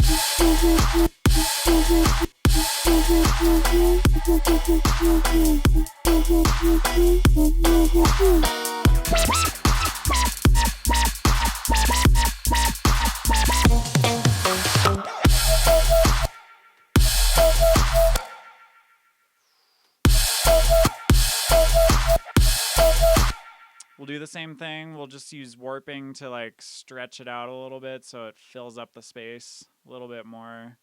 And then put a fade.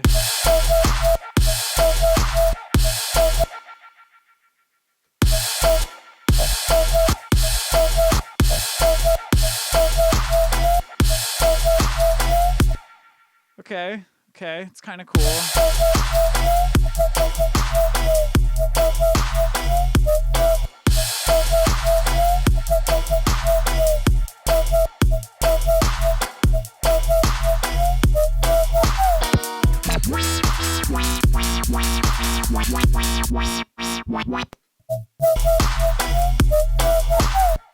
Oh yes, reverb throw on the single womp. Shout out to Steady Bop for cracking the code of what needs to happen here. Yes, reverb.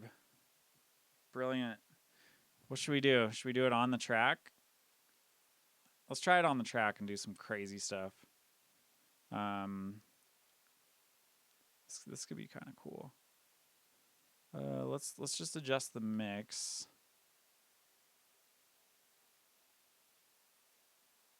Whoops. Hey, okay. Let's do this. Oh, frick.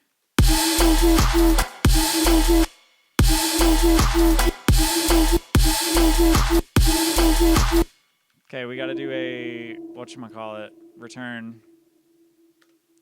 Let's do another return track. This is kind of cool because I don't really do return tracks, but now I'm going to start doing them more because of this.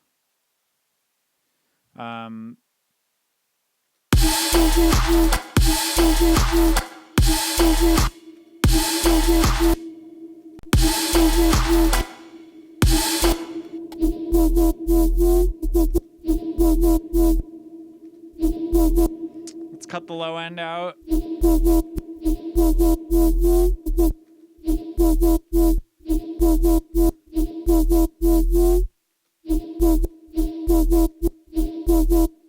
Let's mess with this.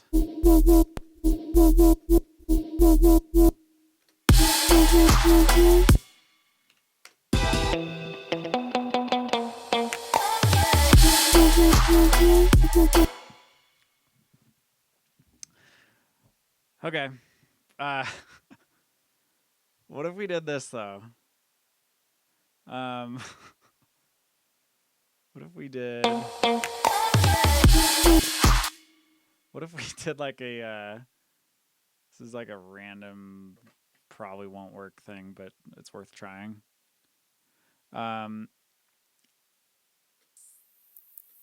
What if we had an auto filter turn on right there, and then it did the fake drop thing where you're like, oh shit.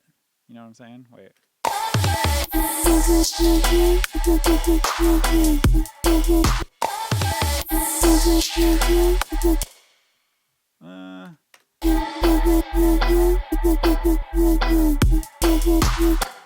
You know what I'm saying? Okay, maybe not an auto filter, but what if it was just like boom.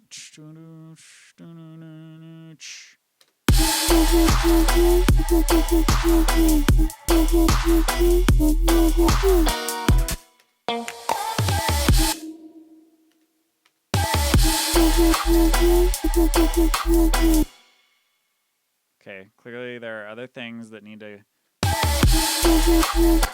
be addressed here. What about, yeah, let's, what is that thing? Oh yeah, it's this. Bring that over here. Let's just see how this sounds.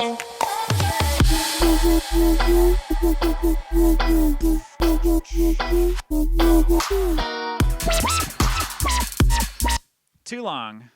That was too long.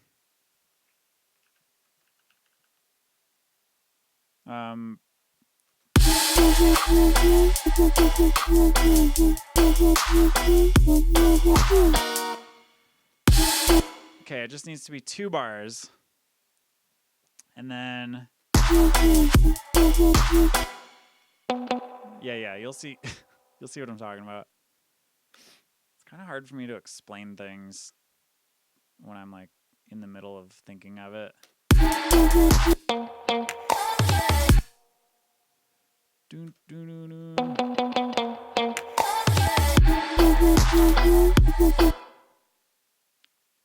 Yeah, then we'll put a little riser in there. It's gonna be good. It's gonna be fun. I'm gonna Nico, my son Nico is always like, I'm gonna be excited. I'm gonna be excited about this.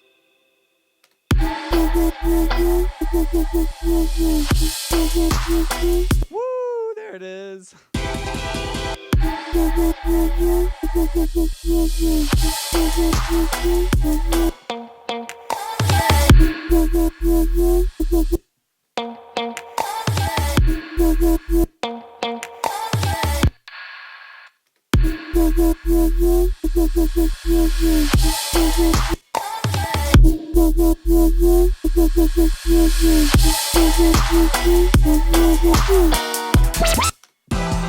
Let's see. Let's see.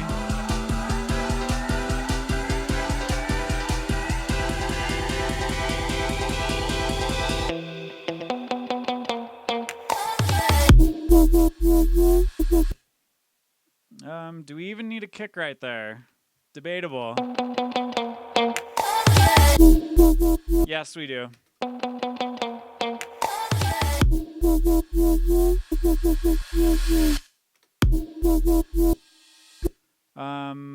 We don't need this.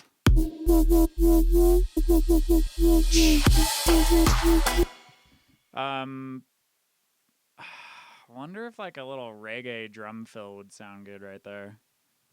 That could be kind of cool. Maybe use some other type of percussion instead of kick. Cowbell. Oh, don't tempt me with a cowbell. Well, you said it. and you can't unsay it. So here's a cowbell.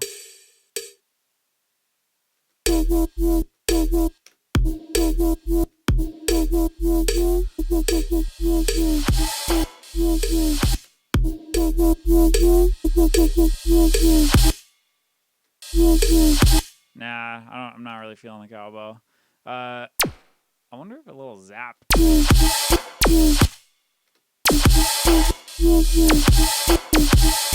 Yeah, that's a nice little zap.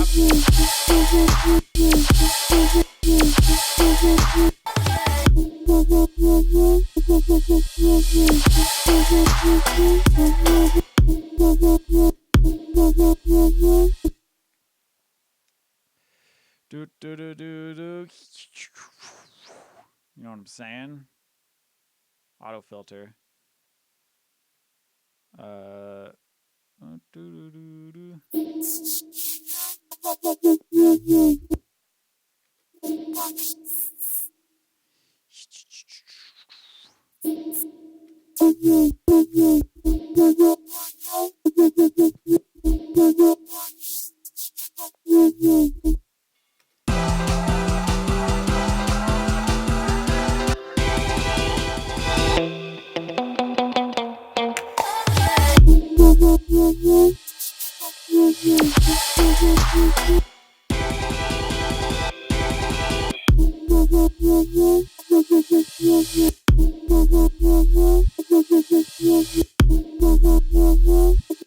Okay, this needs to go right here on the actual bass.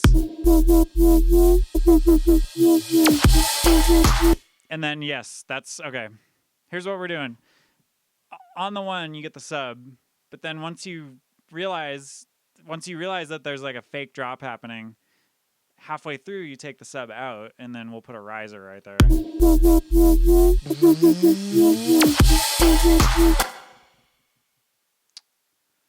Boom! Nailed it. Oh, look at this. Look at this. We got a riser. And all we got to do is this. Shorten it to...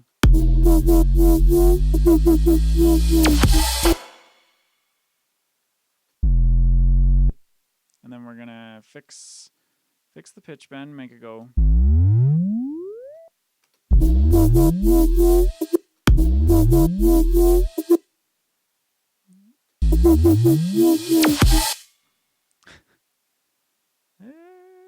Okay, maybe we gotta change that note.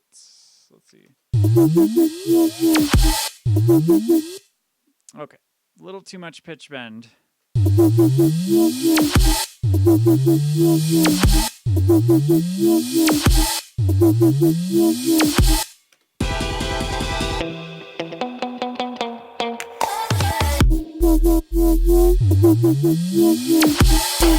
No, that sounds like doo-doo. We don't want that.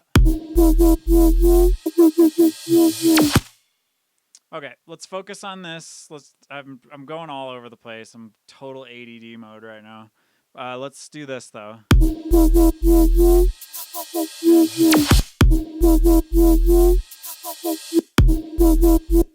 Let's get that little, let's turn the resonance up on the filter so it has a cool effect of like...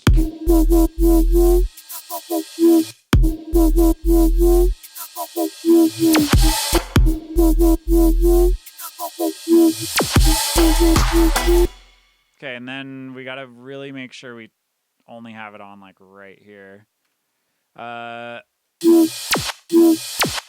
Let's send this to the thingy.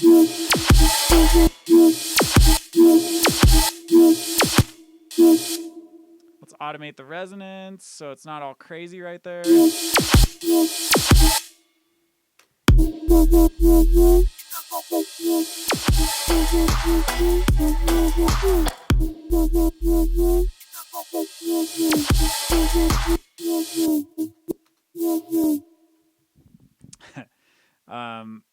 I wonder if we should do a little tape stop.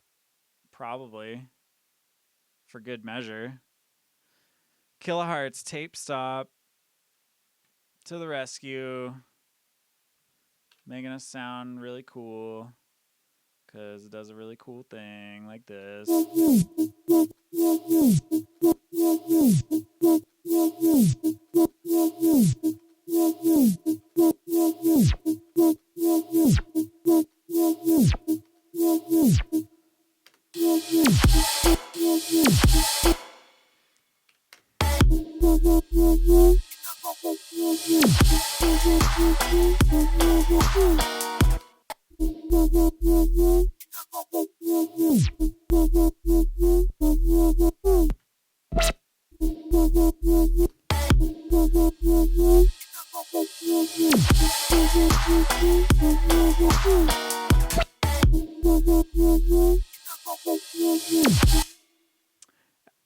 What else? What else? What else? Utility. Let's throw utility on the mid bass and give it, make it so this section isn't as loud as the drop.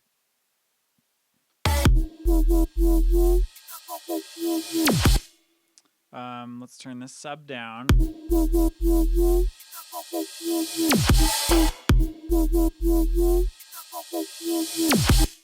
Let's take this reverse crash to the zap.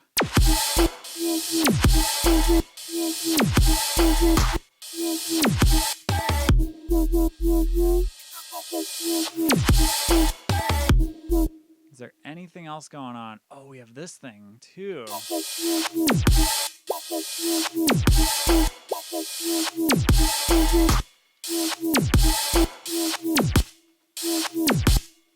mess with the tape stop. Let's see how it sounds like this.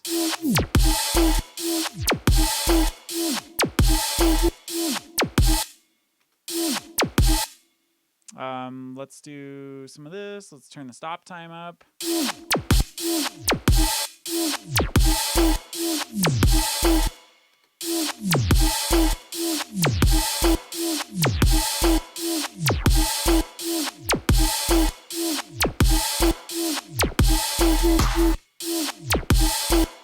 Whoops. Doom, doom, doom, doom.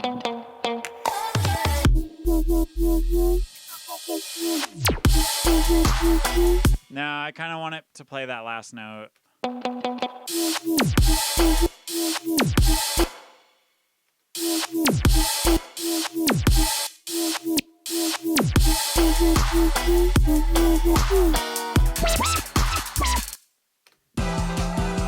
Alright, let's see.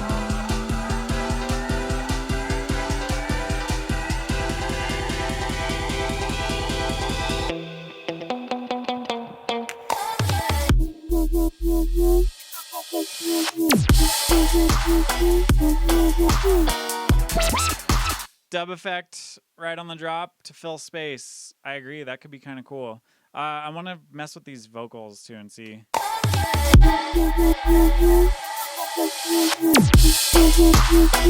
Yeah, I like that. So that's kind of like the middle ground there. Like it is kind of a dub effect, but it's also the vocal. I wonder if we did this though.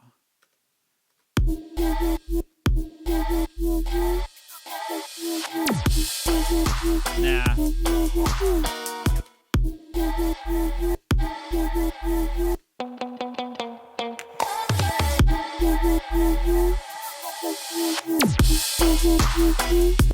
I almost think we got to get rid of that reverse crash too.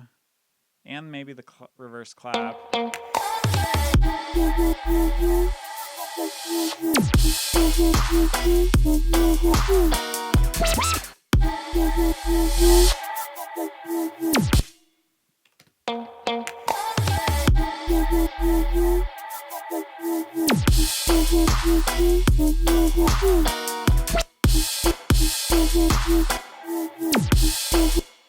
And then maybe just a really short reverse crash.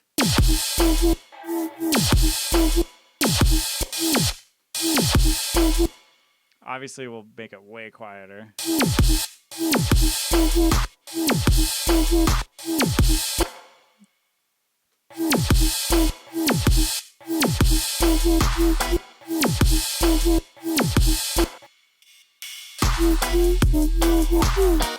Sweet. I like that. It's sounding pretty nice. Um, yeah, the whole having that whole reverse crash right there. I don't know. It doesn't do it for me. Sometimes I don't want to have just the obvious thing that you should put there.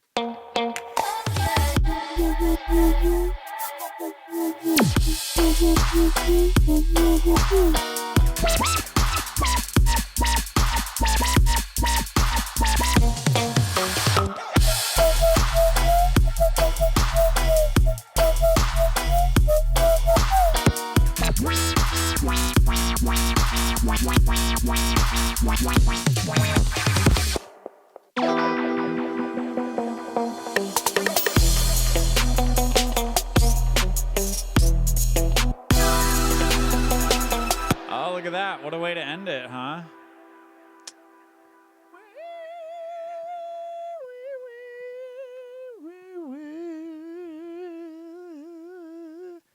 Maybe I should just sing it. No. JK. Outro. Yeah, I could just picture Rocket Twins like they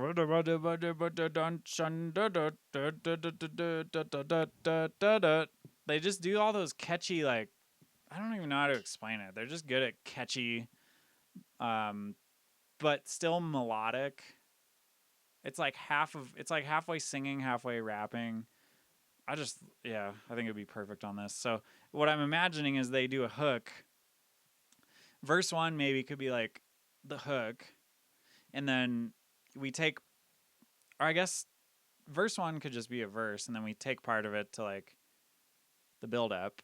What I'm guessing what would happen is they would record. I would ideally record 2 verses, and then I would pick something from one of those verses to be like a hook. Or maybe they do a hook on the build up. I don't even know how it's going to work, but this hypothetical collab with Braga Twins must come to fruition. I'm putting it out there once again. But then, having a hook on the build up would be cool, because then basically we could take a few of the words or phrases and then put a ton of delay on them for the outro and have it play during this.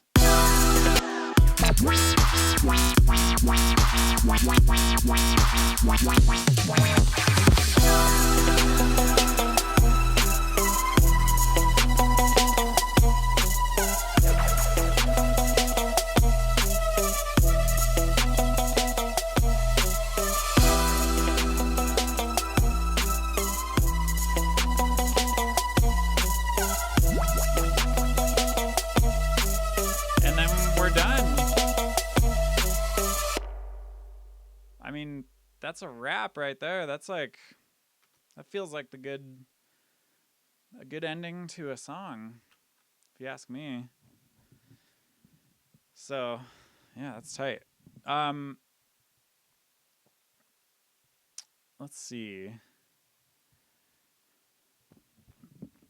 Shout out Bass Druid for making me feel good about myself, saying amazing work on this track. It's been cool because like it's been a pretty interactive thing where I feel like I'm working on it with you guys sitting here in the studio, yelling at me, being like, "No, your snare needs to be better. Put the reverse crash in. Blah blah blah." No, I love it. It's fun. I actually have been enjoying streaming so much that I was having kind of, I don't know.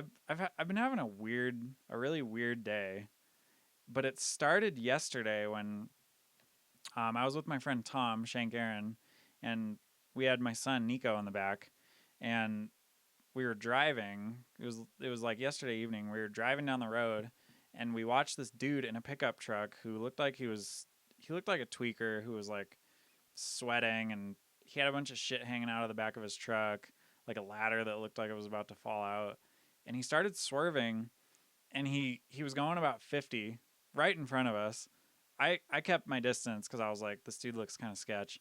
And he swerved going 50 miles an hour into oncoming traffic on the other side, which was also going 50 miles an hour, but in the opposite direction. And we were both watching and we were like, oh my god, we're about to see like a bunch of people die in like a split second.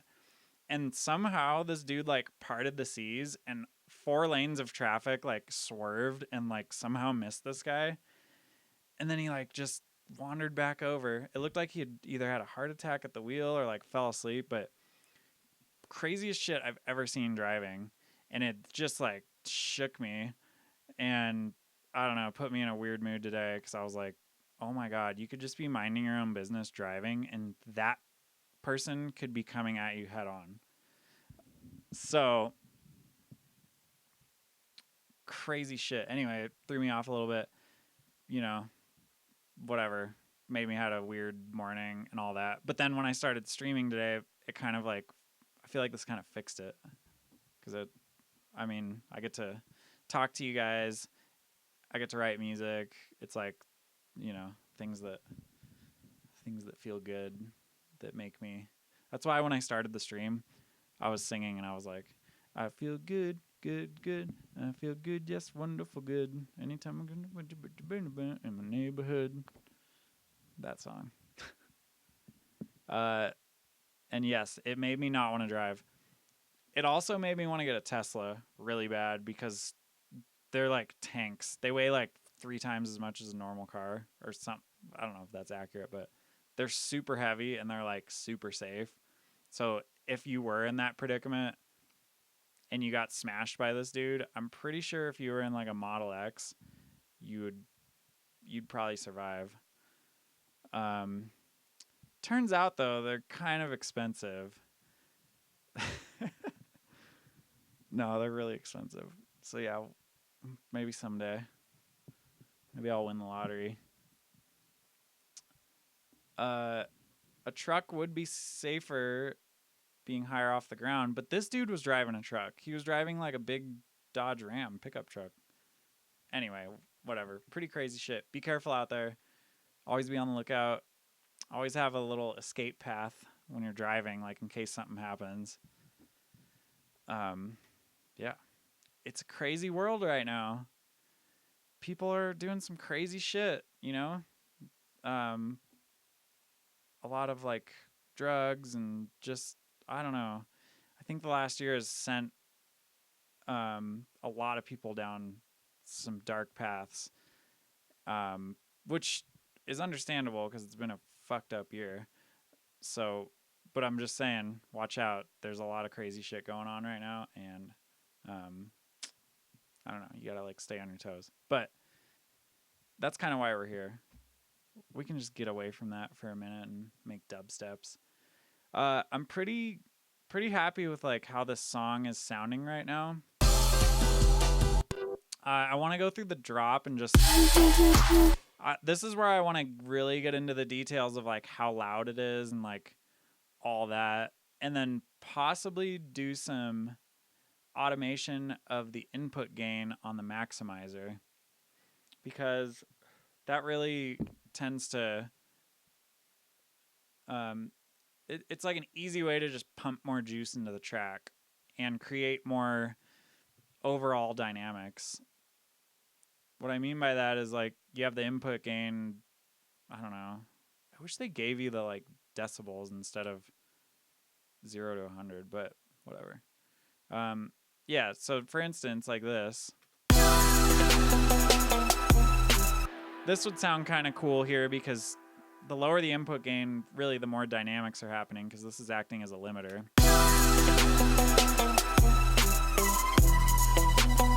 You could also adjust the shape and just have it slightly lower.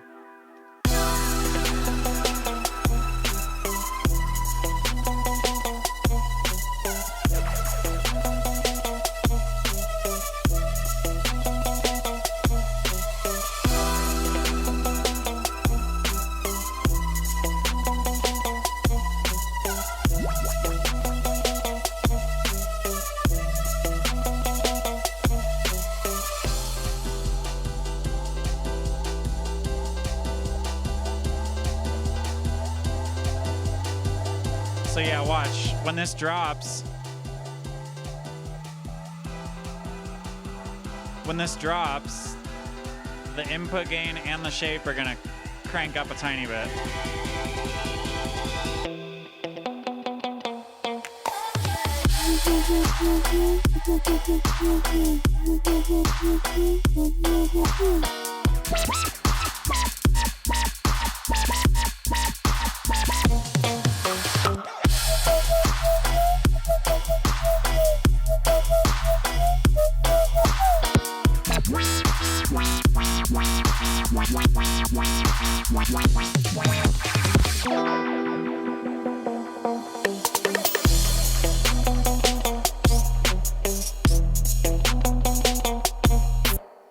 Here's what else we're gonna do. Precision maximizer shape, and then we're gonna send precision maximizer input down here too. Whoops, shit, why did I just do that?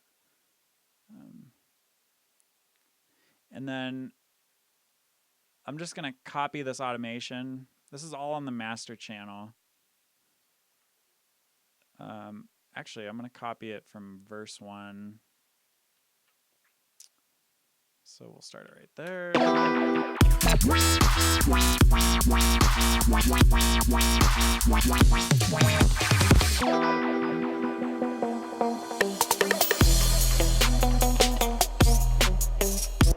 So one of the bonuses of mastering your own music is you can really get into the nitty-gritty of all that and just get it absolutely perfect.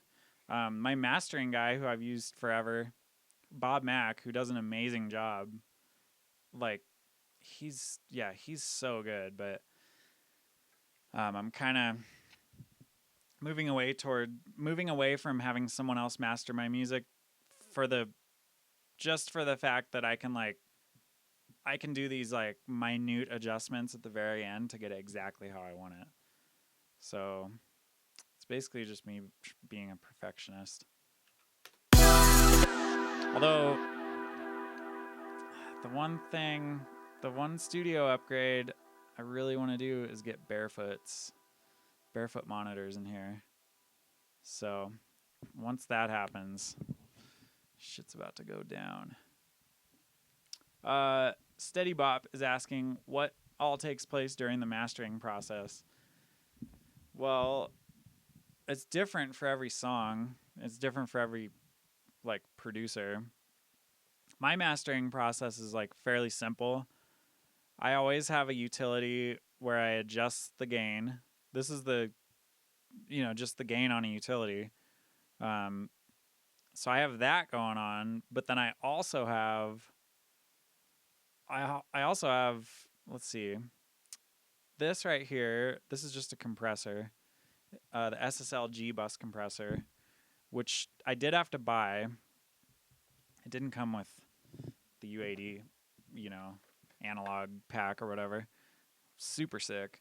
So yeah, just some slight compression, like not too much, 2-to-1 ratio, like pretty mild.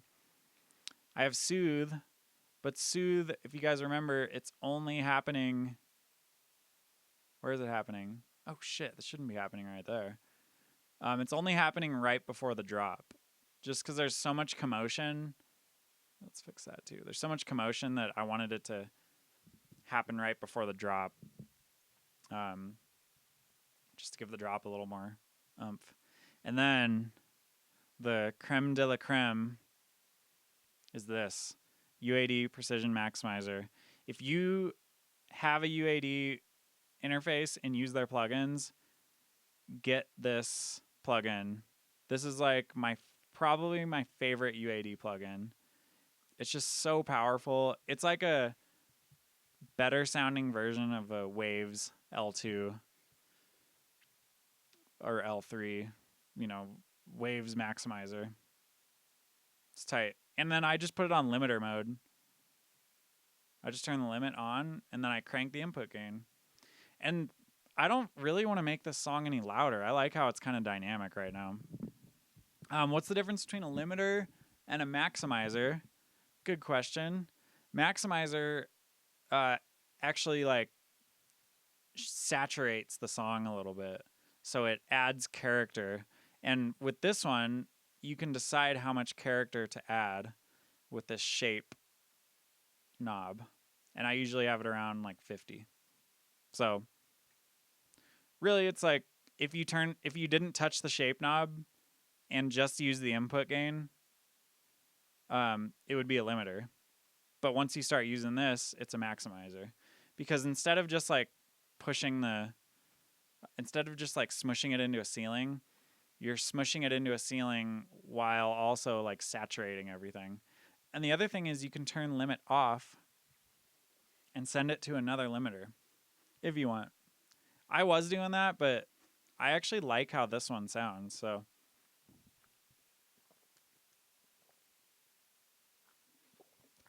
gotta hydrate. You know what I'm saying? Cool. So I'm gonna save it. I think I'm gonna bounce it too. Actually, let's listen one more time. Let's listen one more time. I'm gonna try and hit a couple whirlies, and then I'm gonna bounce this track so that I have it to test in the car. I'm gonna turn on my new mix that I'm working on to give you guys a little sneak peek while I go pee and attend a mandatory safety meeting. It's highly mandatory. Shouldn't take too long though. And then we're going to come back and work on some drum and bass. So, yeah, let's just listen to it right now. I'm going to turn the mic off, try and hit a couple whirlies. Listen to this really loud in here.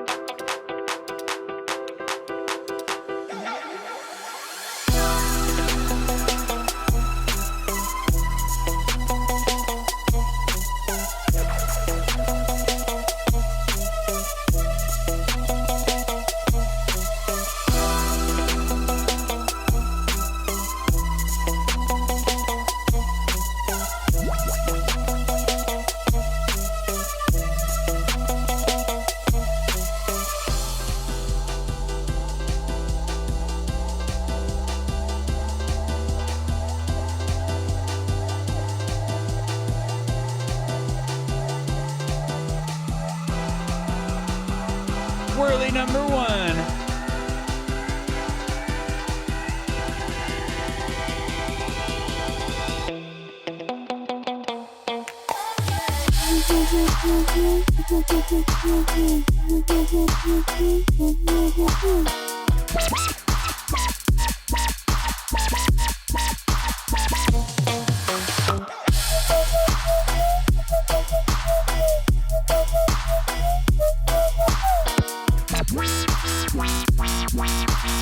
Whirly number two.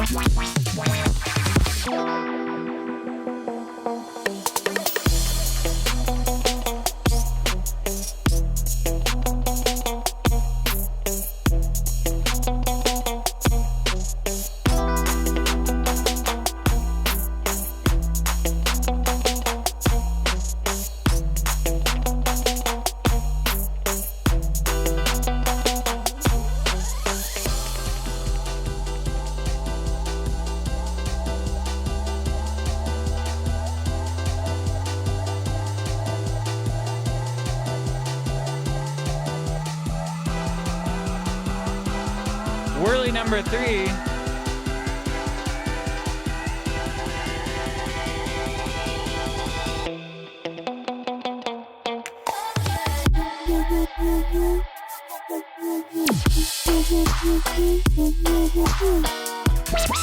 All right, that part still needs a little work.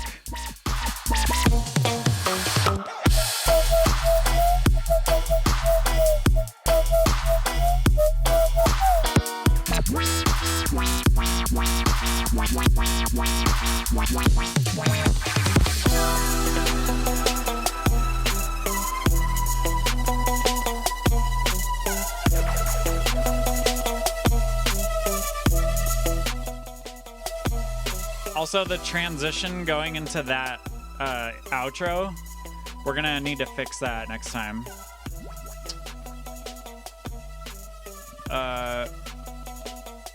But yeah, we've worked on this for We've worked on this for long enough today. So I'm going to go to export. Dubstep. Dubstep. AO 412. AO.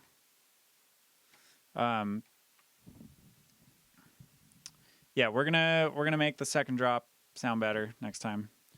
But damn, we're 2.5 hours in. That's crazy. Yeah, that goes by quick. Okay.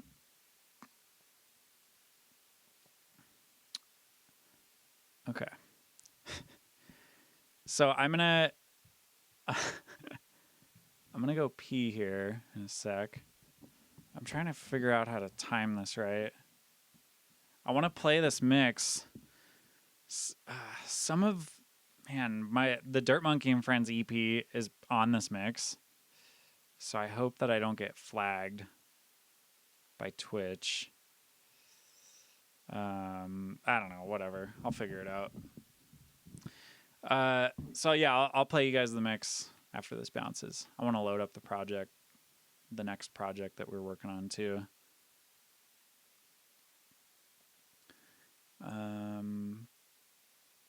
Or I wonder if we should just do sound design.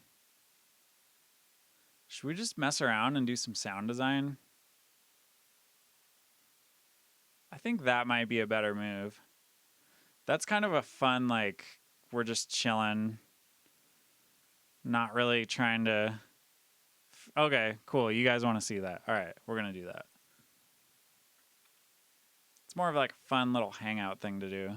Sound design.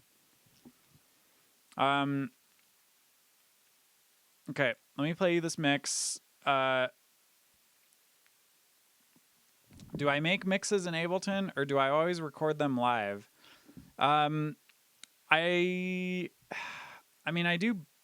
If I'm making like a studio mix, I do it in Ableton because if I'm using a lot of my new songs, I want to be able to like replace the song if I work on it again. So in this case, like I made this mix in Ableton. I used to make mixes, live, like record a DJ set. It's actually more fun, and I get better mixes that way, I think. But for the sake of like, the reason I put out mixes is to showcase like a bunch of music in one go. So, I just do it in Ableton. It's easier. Well, no, it's not easier, but it's actually harder. But if you're using like original music that's constantly changing, it's nice to be able to just update the track in the project. Like this song, for instance, is in the mix, and I have an old version of it in the mix. So I wouldn't want to put the mix out with like an old version. So this just makes it easier to like swap things out. And I've swapped like half of these songs out in the mix since I made it. Anyway, here you go. I'm going to go pee and go to this mandatory safety meeting real quick. All right. Then we're going to do some sound design. Let's go.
Quarantine slapped.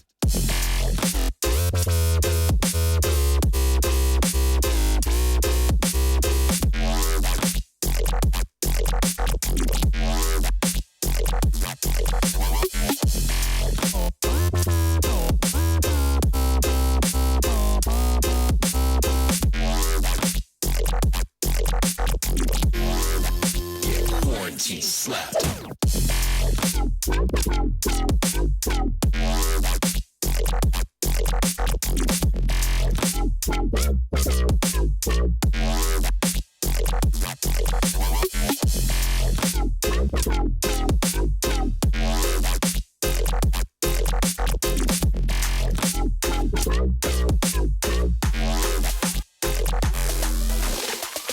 Look at the light on me.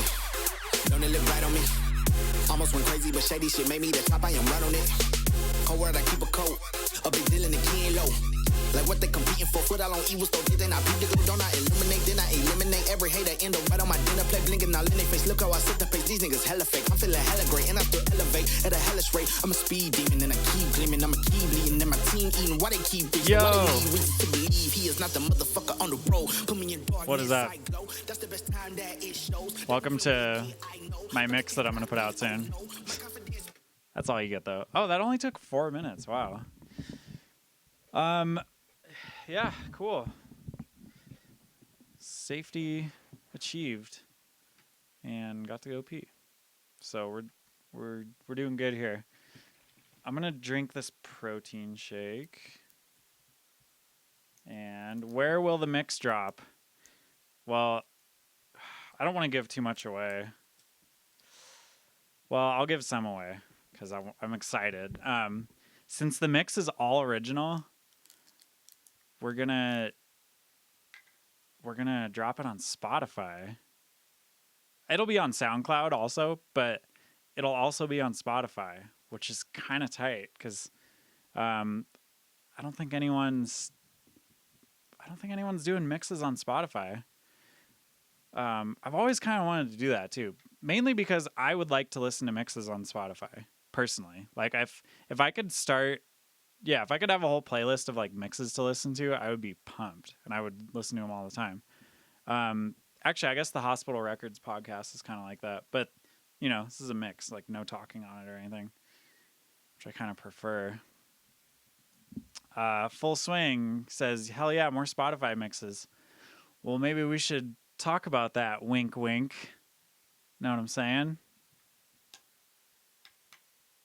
Anyway, we can wink, wink, talk about that later. Yeah, that might have to start being like a 19K thing. Mixes on Spotify. You know who did it? My friend was telling me about Space Laces doing it. And yeah, I saw he put like a 20, 30-minute mix up. So that's kind of tight. I'm kind of into that. I also got 3 NFTs dropping next. Let's see, when is it going to be? 420. 3 NFTs dropping on 420. Wow. I don't even know if I was supposed to announce that yet. But I guess you guys know now. Does anyone buy? Have any of you guys gotten any NFTs? I haven't bought any. I'm still I don't know. I'm not totally familiar with how they work.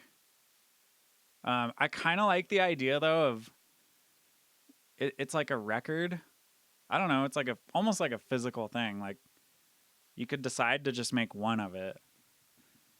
Like that would be kind of crazy to just decide that one person gets a song and no one else can, but they can still copy it, I guess. I don't even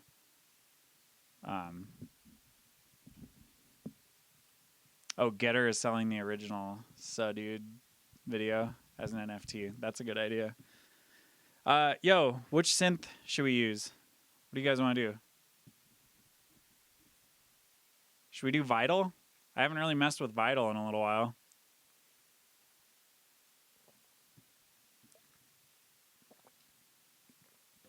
I'm going to load up Vital.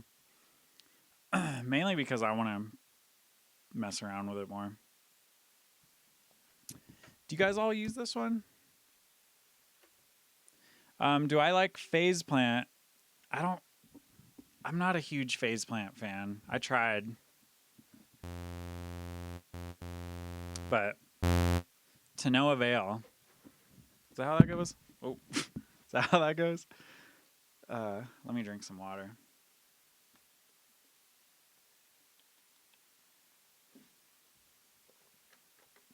All right, how far along are we in this gallon?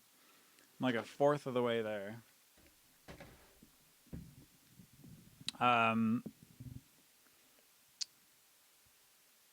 Yeah, you guys, if you haven't tried Vital, go download it. It's pretty cool. I'll show you. You can do a lot really quickly, is what I like about it. So I've loaded up my own wavetables into here, just my favorite ones that I was using in Serum. I really like the Live 10 wavetables. I really like harmonics.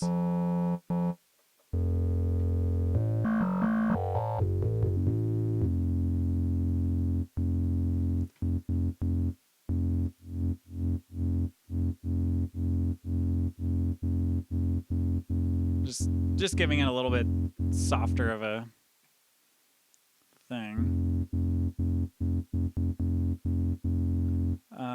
And then I guess I'm gonna make a wobble. I always do this. Real original. LFO on the cutoff. Just kidding. It sounds awesome, always. Oh, here's where it gets good.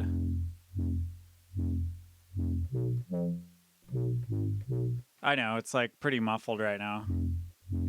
But, let's see.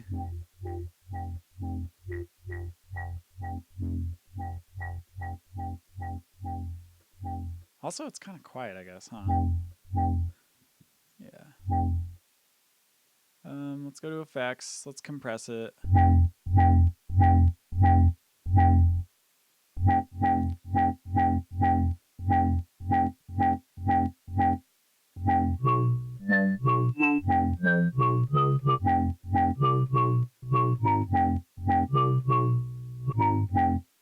And then I kind of want to make a little pattern with this. I think that's where it gets really fun.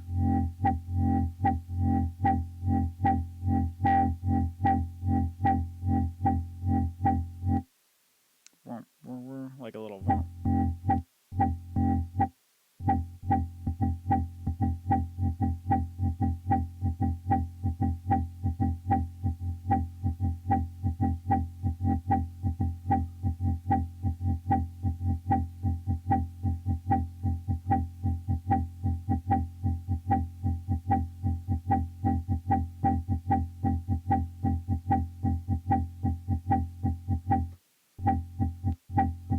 Okay, let's mess around with some other wavetables.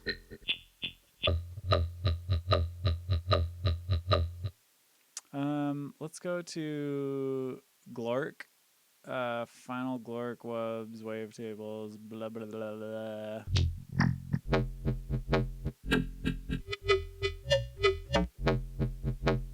I mean, that one's kind of nice. Ooh, it's kind of nice without the compressor, too. Let's see.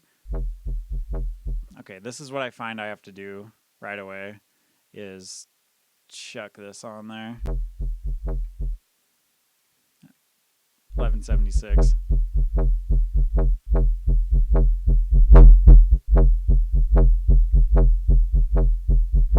Just to give it some meat. What else? Let's throw this compressor on.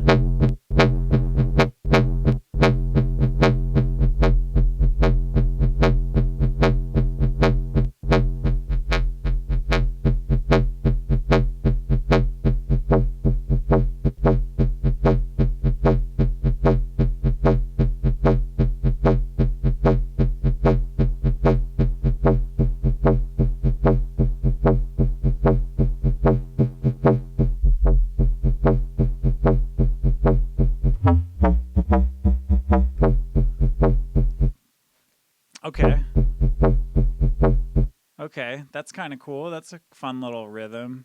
Okay, the delay. This is where it could start to sound pretty good.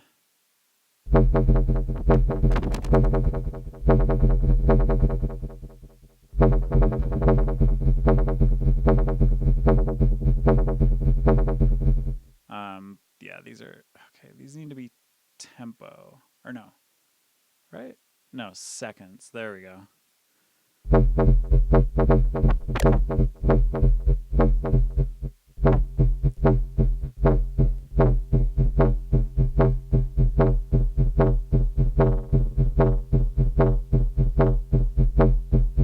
I mean, this is essentially the Haas effect. So I'm not doing anything too crazy here.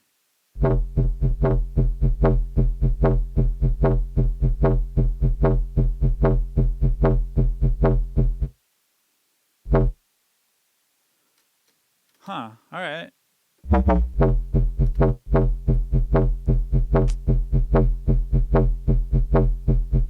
And then we can mess with the EQ.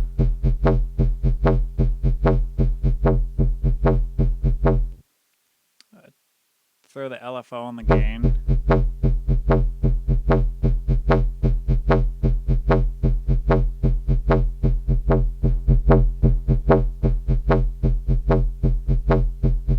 Find the perfect spot for it. What is this? Oh, is this cutoff gonna do anything? Oh yeah. Yeah.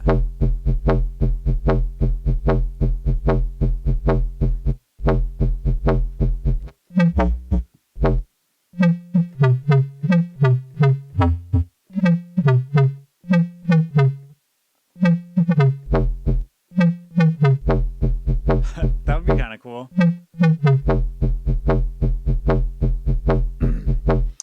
Okay, here's the problem with me doing sound design. The first sound I make, I get all stoked on it, and then I just start a song out of it, and then I don't ever get around to doing any more sound design. But sometimes it's like the spark you need. Okay. Oh yeah, here's where it gets good. Jeez.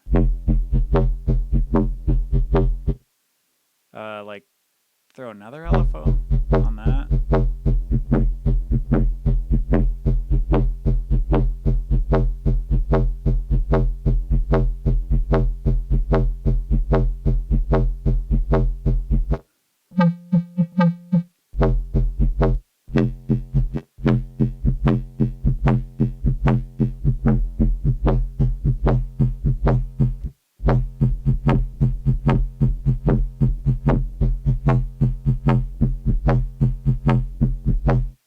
And now we're gonna get rid of that.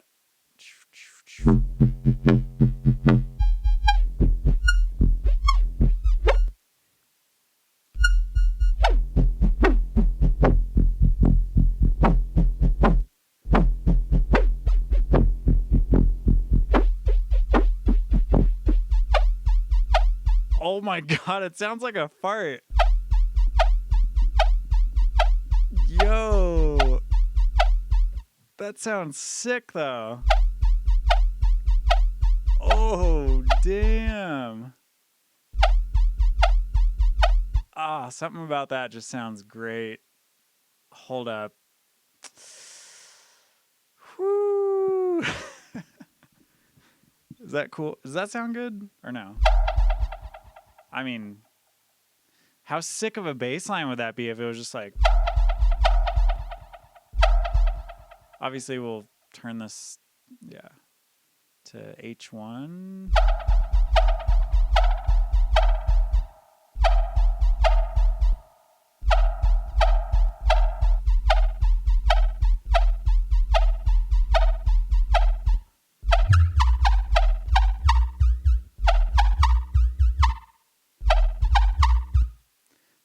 I really like that stereo effect that outer space gives, but maybe we just need H1.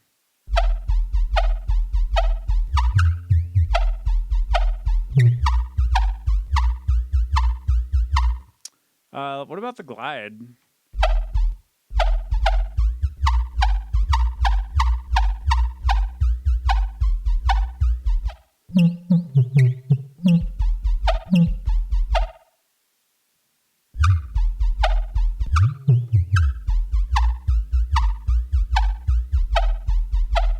I don't know. I'm kind of feeling that.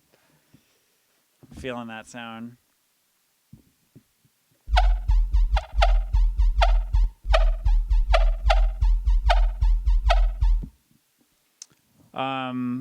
Shout out Bass Druid. Thanks for hanging out. You're like, oh, I gotta go. I got this other thing I gotta do. But really, it's just because I'm making fart sounds. I get it. It's all good. You can be honest with me. Oh my god. I am loving that fart sound though. That would be so sick on a drop. That would be like a cool deep song, you know, deep dubstep kind of song, like it sounds like you're doing farts with your armpit, you know.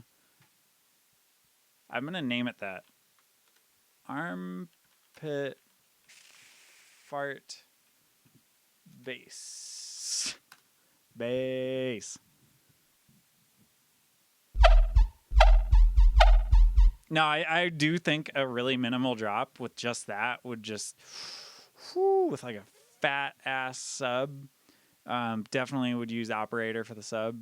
Oh, that would be sick. Oh, see, now I'm like, man, I want to make a song out of that.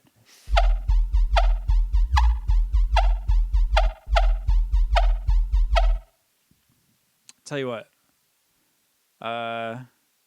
Can I save this as a preset and then give it to you guys? I could probably do that. Oh, wait, you would need these Glork wavetables, though. Damn. I don't know how. I don't think I could make that work, actually. Okay. Either way, armpit fart bass is a thing now. And let's see what else could be a thing. You know what I'm going to start doing in these sound design sessions? I'm going to save the track so I can just go back in and yeah, then I can go back in and like, you know, hear it quickly without having to like look at the name of it and load it up and all that. So let's turn outer space off. Get rid of that.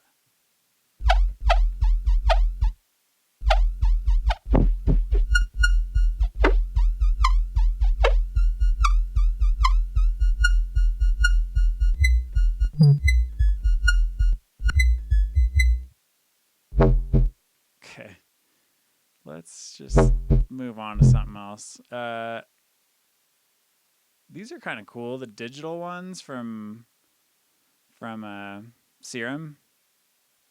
I like messing with the Serum presets or the Serum wavetables in here.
That's what that's all about there. That's kind of cool.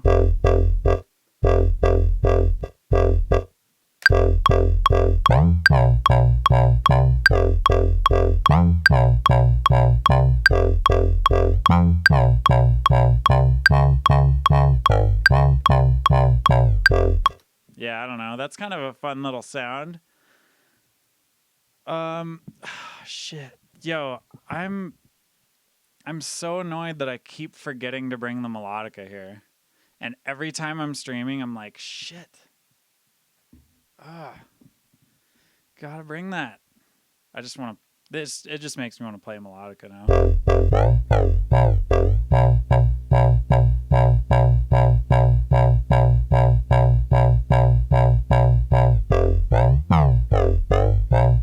Let's see how this thing.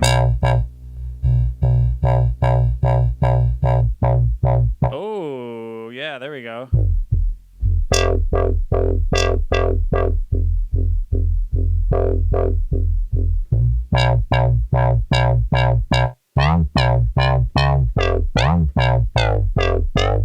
No, I kind of like the 12 one better.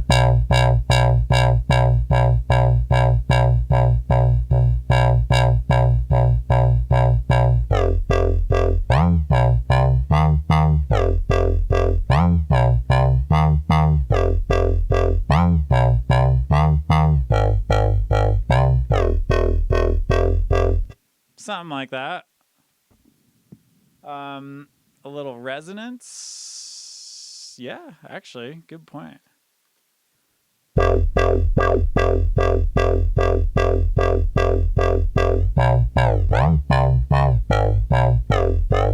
Yeah, there we go. Okay, we already have the compressor going. I guess it's kind of cool having this compressor setting. Like,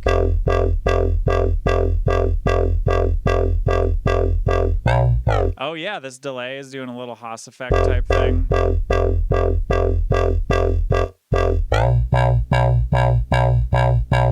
And then for some reason, I always have to boost the high end on these, but that's fine. What about? I haven't messed with the distortion too much.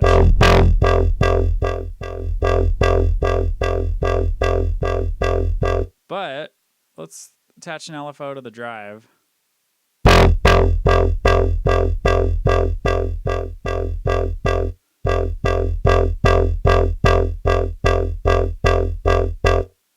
But not too much.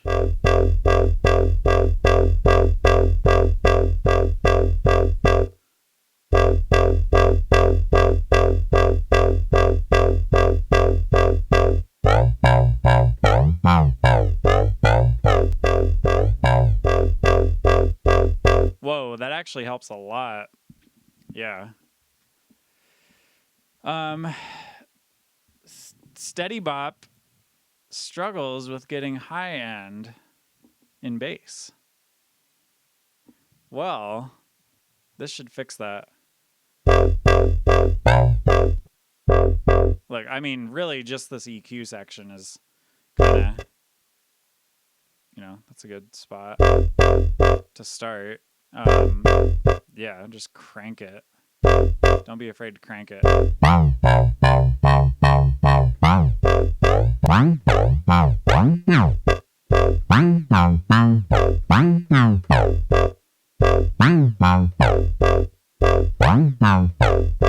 That's kind of fun. I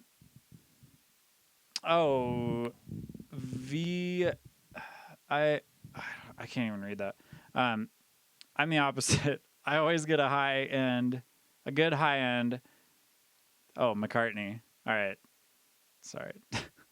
I have the chat on my laptop screen, and it's weird to like go from watching Ableton on like this big screen, like 50-inch screen, or is it 50-inch? No, it's like 40-inch, I think.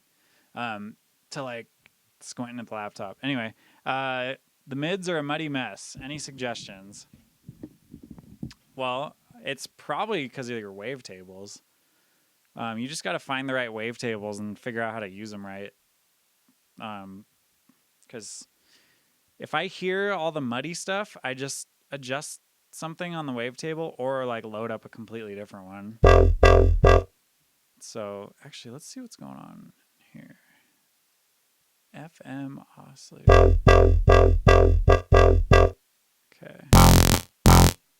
Okay, let's see what the deal is here.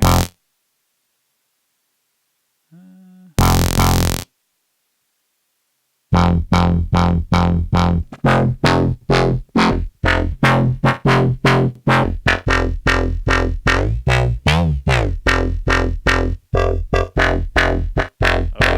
that's sounding kind of cool.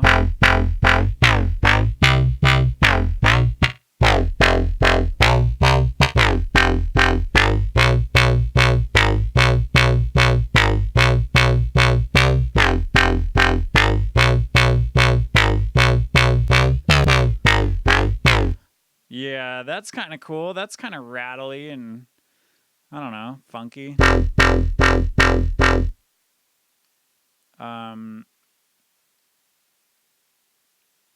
Let's see.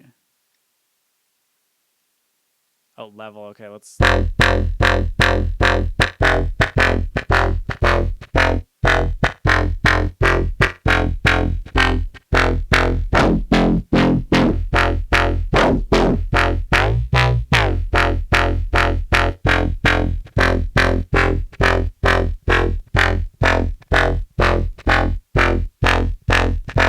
Huh, that's weird. There's something going on that's like. Oh, that's what it was.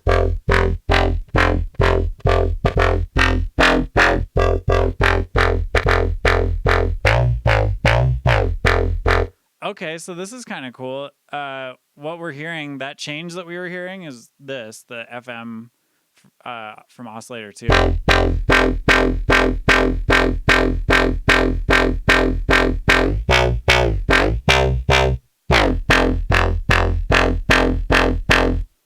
It's quite loud.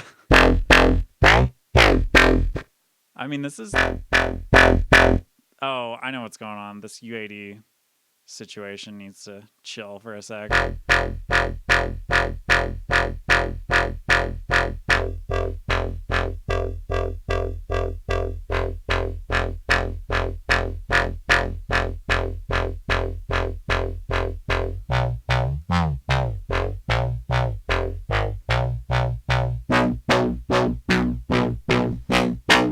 Yeah, I might as well scroll through them and see which one sounds good.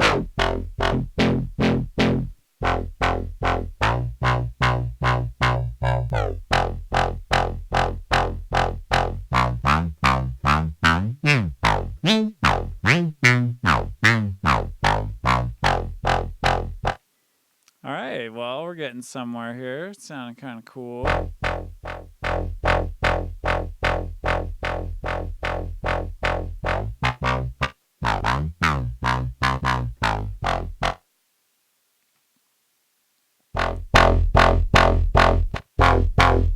Oh my god, and then it's just beefed out.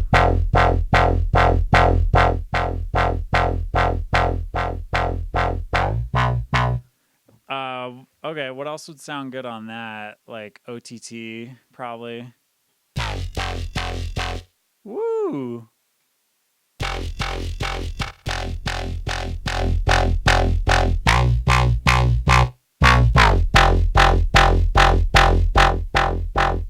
Oh, that makes a huge difference.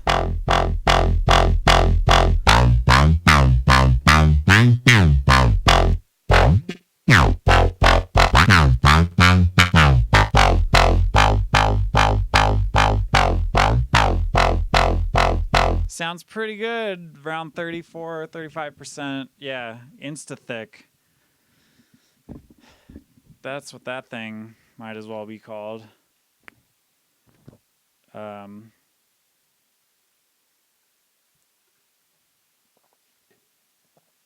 This is going to be yoink, even though I know it's not a yoink. So here's where this thing could get kind of fun. If you just turn this to second.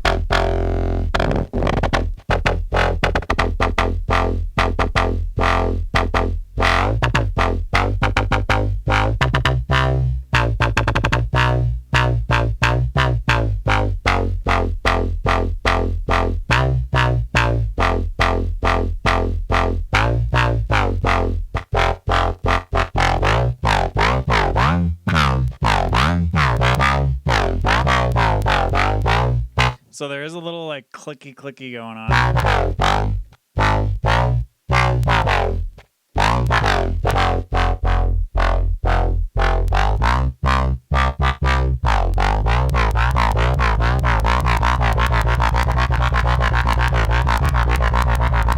Okay, it's not in that one.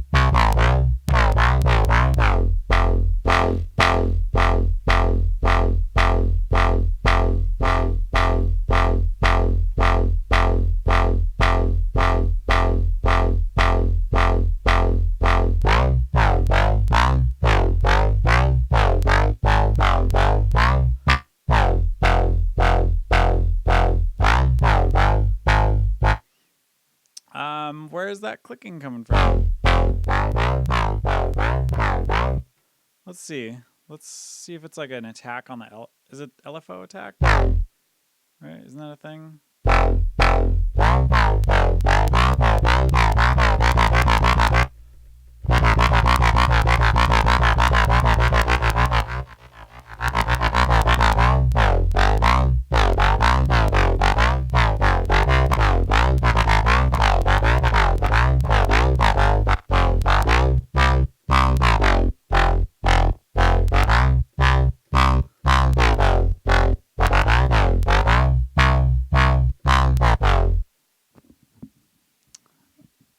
Damn you, little click. Where are you coming from?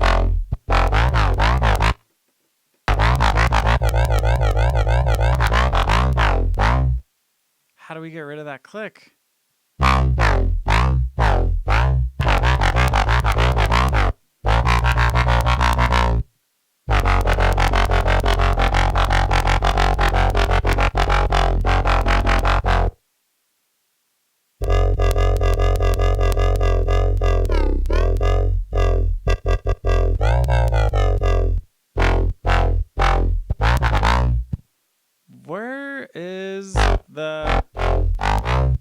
Where is the click coming from? Can somebody please help me? Oh,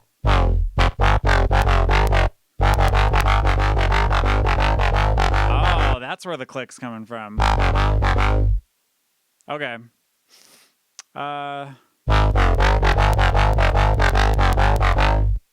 Oh, hold up. What if we did this?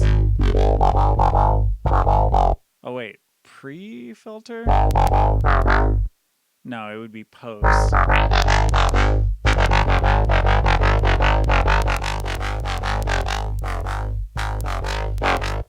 No, what we want.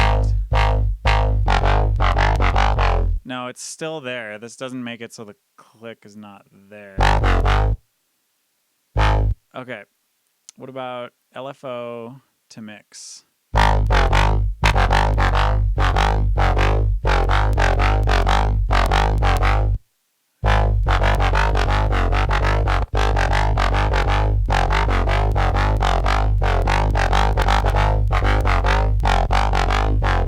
You know what? We're going to have to not have distortion coming from there then, which is fine because we can just do some of this. Whew, that was a rabbit hole. That sounds good, right? Should we just do that? JK. LOL.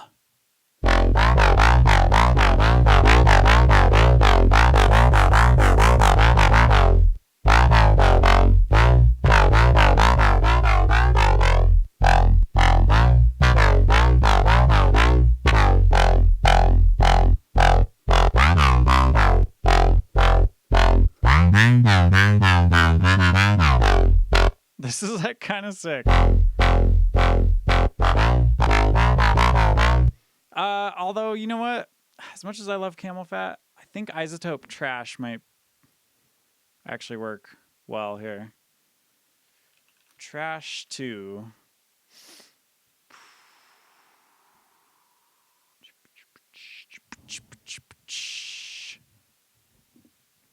Click has left the chat. Thank God. We didn't need that. Okay, subtle. Baby fat. Maybe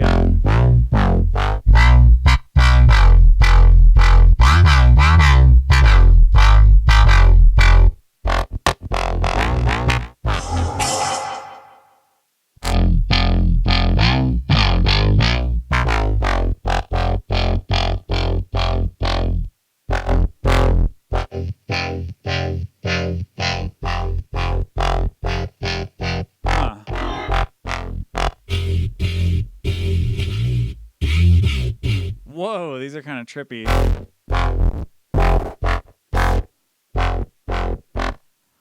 Oh my god, I don't like any of these.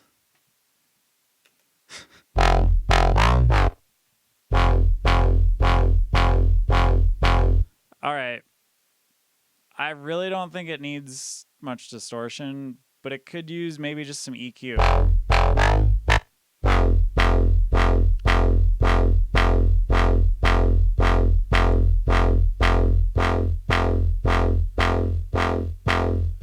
So, I mean, obviously we would have a sub under it.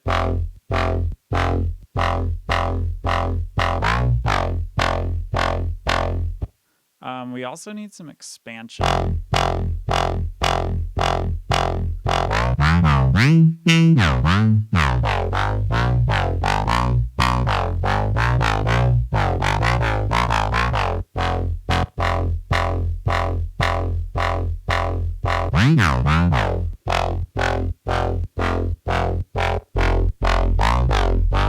Yeah, I don't know. That might have messed it up.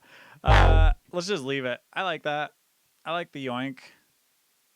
We'll go ahead and save that. Let's see. Yoink. I hope I don't have a yoink already. No, I don't. Okay. Hey, Father Funk in the chat. What is good? We're making some funny sounds. Father Funk is good at making funny sounds too. He likes to use operator a lot, which I should probably start doing. All right, since you're here, I'm gonna load up operator. Oops. He can do armpit farts. Well, so can we. Watch. Armpit fart. Okay. Moving on.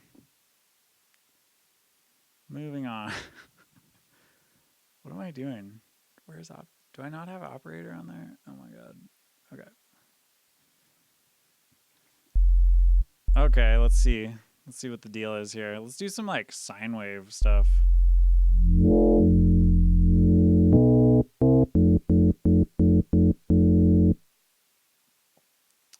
One voice.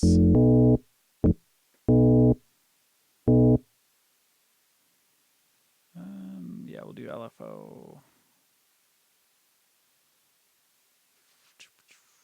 Filter frequency. Oh, wait. But we don't want it to go to these. We don't want it to go to the pitch.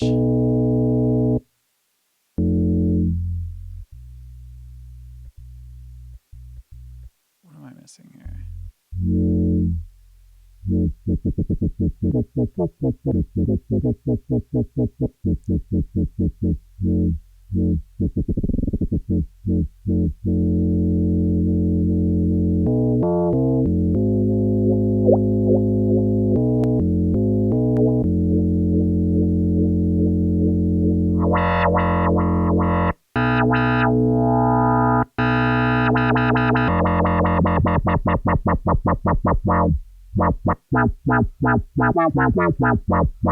Okay, this is getting like semi-wonky, which I'm okay with.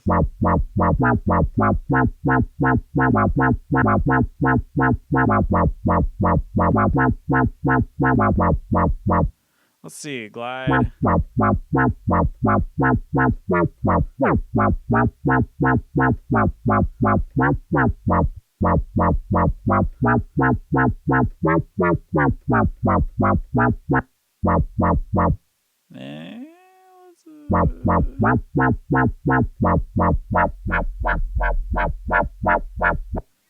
want to mess with these too.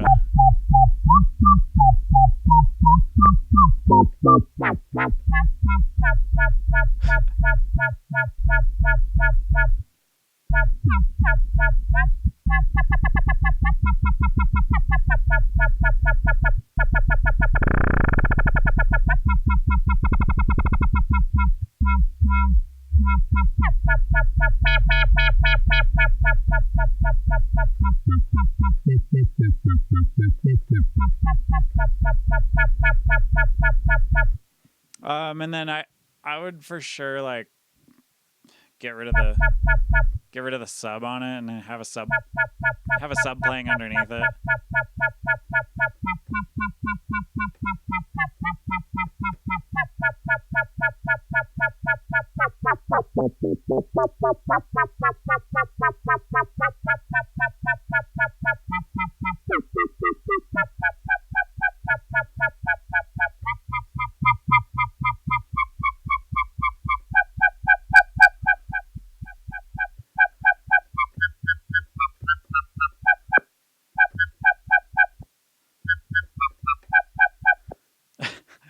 I know it sounds silly, but over a sub, it could sound pretty cool.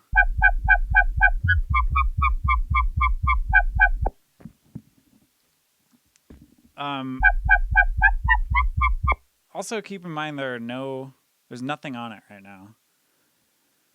So imagine, let's see, what could we put on there? How about we do serum effects? Where are you? Just to see. I would totally use this though. This would be a good like fast wobble kind of thing. Oh, operator is great for donks. Ooh, I should do some donks. I'll do a donk next. But yeah, check it out.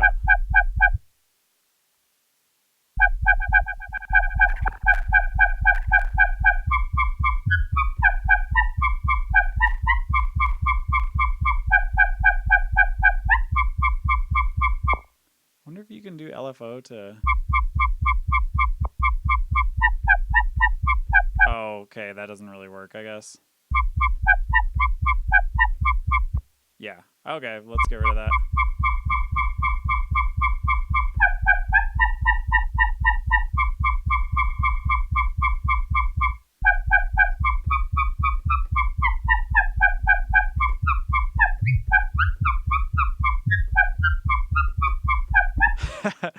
Oh, I'm thinking of a drop for this.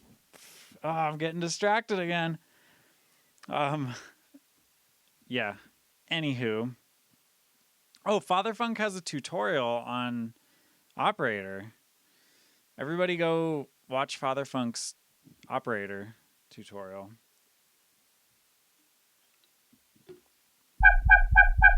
Okay, so this is like... It's kind of cool, but I don't want to give it too much of that delay.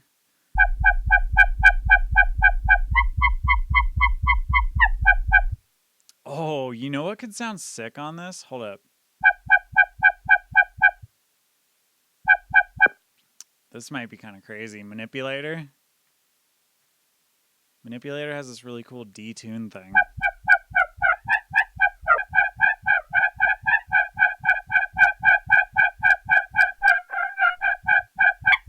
Oh, sorry. That was like harsh as hell. Nope, nope, nope. That does not sound good.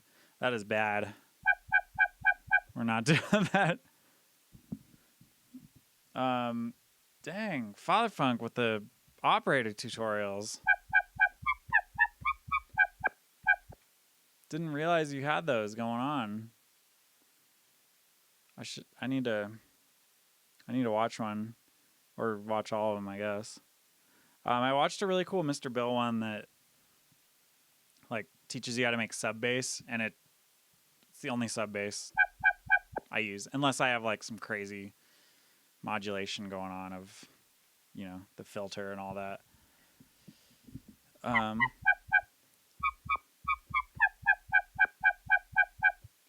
This is kind of cool though. Like, this would be something like I would process more of like while making the song. Let's see, operator web. And I kind of want to mess around with like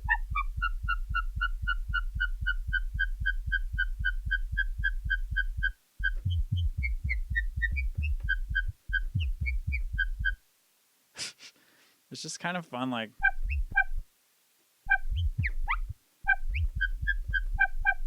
yeah, I don't know. It's just kind of fun doing these little squeaks.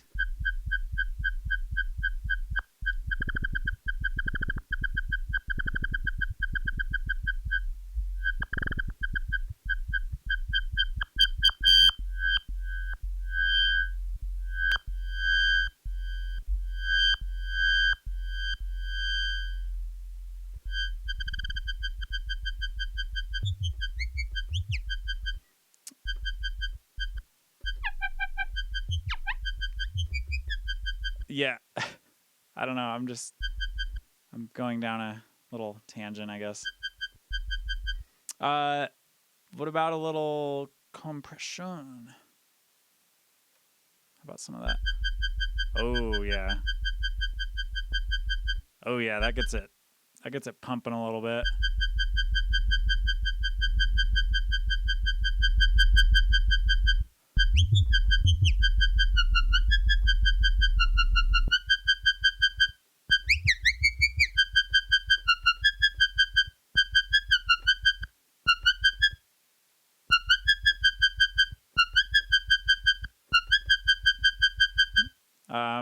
Okay, we're getting somewhere, I think.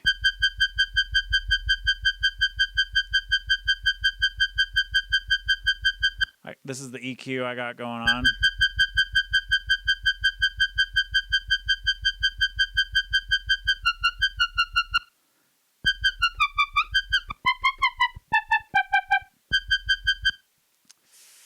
I kind of like it. What else?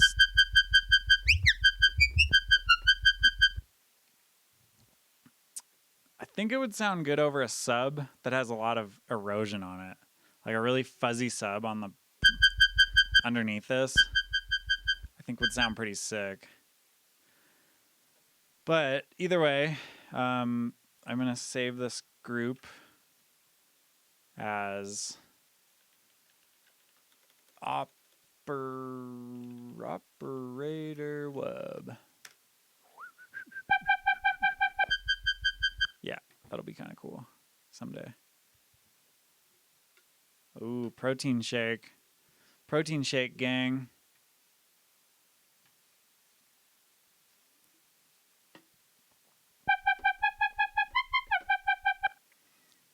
Okay, operator. I need to watch more tutorials on operator. I think that's what I'll do. Maybe I'll watch a few tutorials on operator and just get more familiar with it, and then I can mess around some more and actually like feel more comfortable with the plugin. And speaking of feeling more comfortable with the plugin, let's try this one.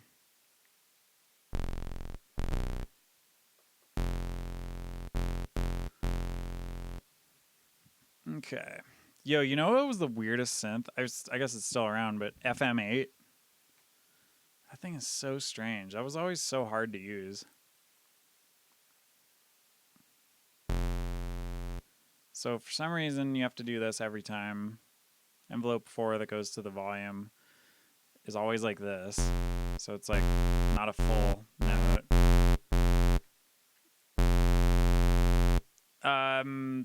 I like massive because the square wave just sounds good.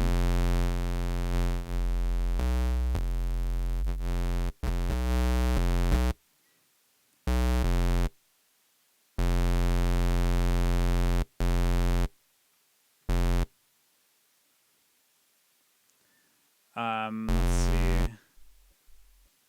Let's do a little wobble.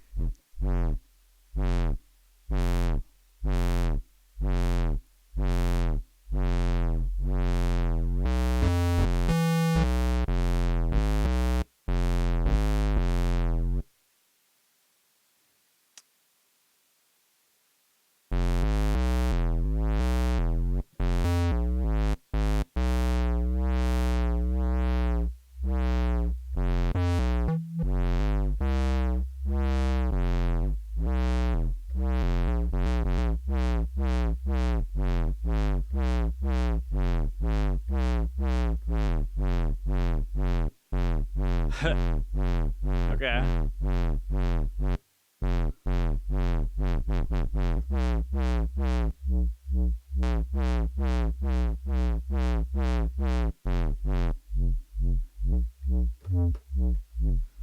This is kind of fun because it's like, it's just the clipper that's giving it that character.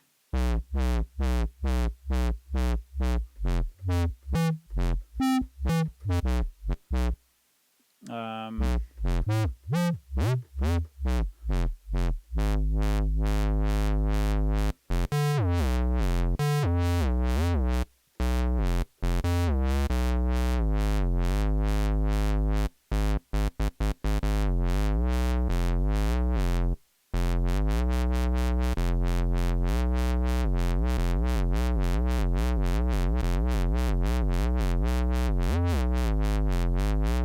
oh yeah, this attack knob here, or slider, fader, I should, whatever. What is that? Fader? Yeah, that's fader.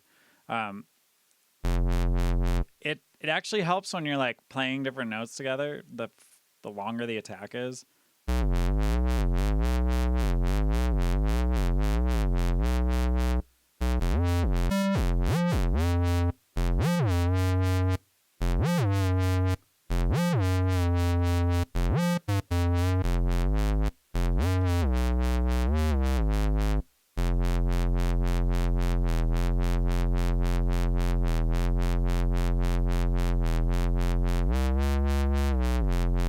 Something like that. I don't know.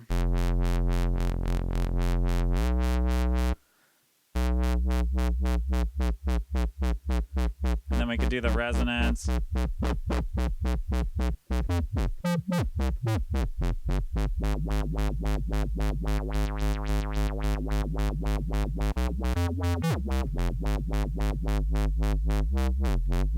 Yeah, I just kind of like it like that.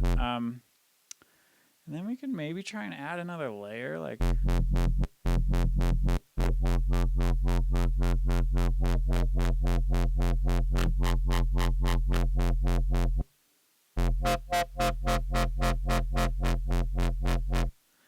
But I always find just using a sine type thing is the best.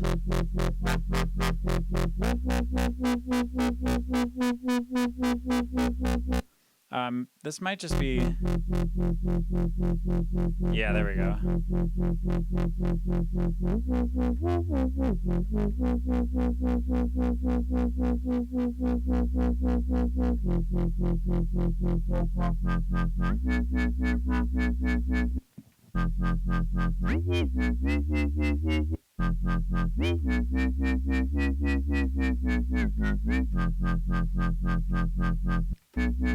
Low pass or band filter for the wubs. Low pass for sure. Okay, so I mean that sounds cool and all, but I think a sine wave is probably the only way it's gonna sound.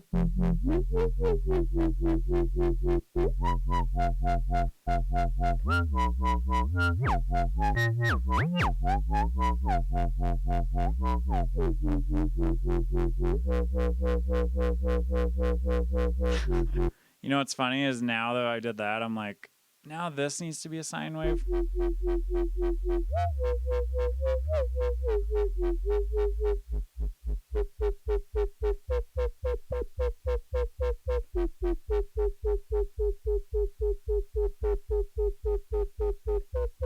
That clipper really gives it some like character. Like maybe a little too much. It's funny how whenever I do sound design in Massive, it always leads to this.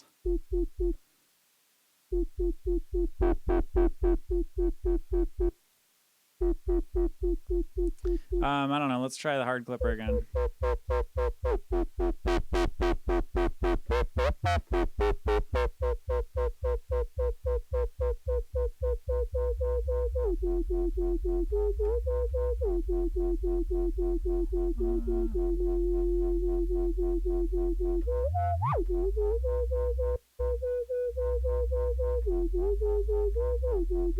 This phase is kind of fun.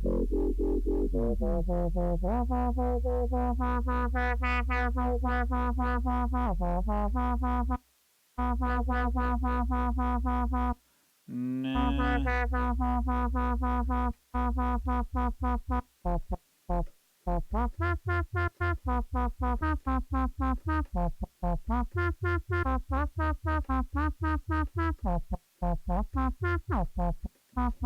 Okay. There we go. That's fun.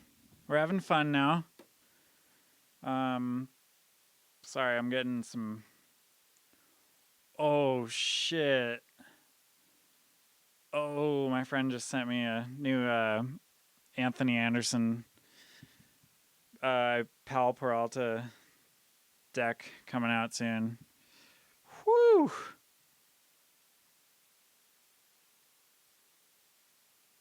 I might have to scoop that. I actually got a new deck, and I haven't even skated on it. I got it yesterday, but it's a New Deal deck that's like a pool, like a pool board shape. And it's like a reissue of some '90s animated monkey that has a bomb in his hand, and he's wearing like Jinkos. It's so sick. I got to take a picture of it and post it or something. The art is really sick, but yeah. Haven't really gotten to ride it. I did ride it for like 5 minutes on the mini ramp at home today because I stopped at home real quick to like drop something off and fold clothes. And I was like, okay, I have to get like, I don't know, 5 minutes, I guess.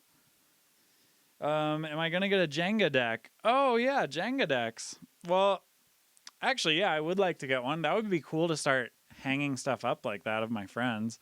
I don't really skate on popsicles, though. Popsicle shaped boards. But, oh, it's Tyro. What's up? It's Tyro Music. But I should get one from him. I'm getting some made. I met this dude at Lafayette Skate Park who like that's what he does for a living. He just makes skateboards, which is pretty tight. And the place that he works at, I need to go there, check it out. It's in Longmont, I guess. And yeah, they make these like, high quality decks. They're all handmade there. But we're going to do a shaped deck, probably like a 9.6. That's like similar to what I'm riding. Maybe like a little bit more of a fishtail, like flared out tail. So yeah, that'll be happening someday. I want to make it perfect though. Yeah, we'll see. Anyway, that was quite the tangent.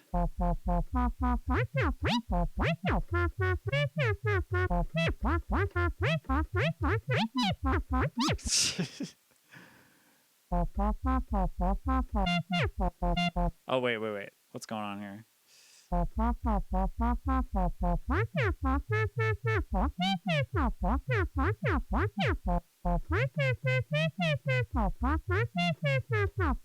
I love having the glide like way up. Oh, it's James. What's up? What's up, Mr. Rebuds? I'm just sitting here making weird robot sounds. It's pretty tight. Okay. OTT.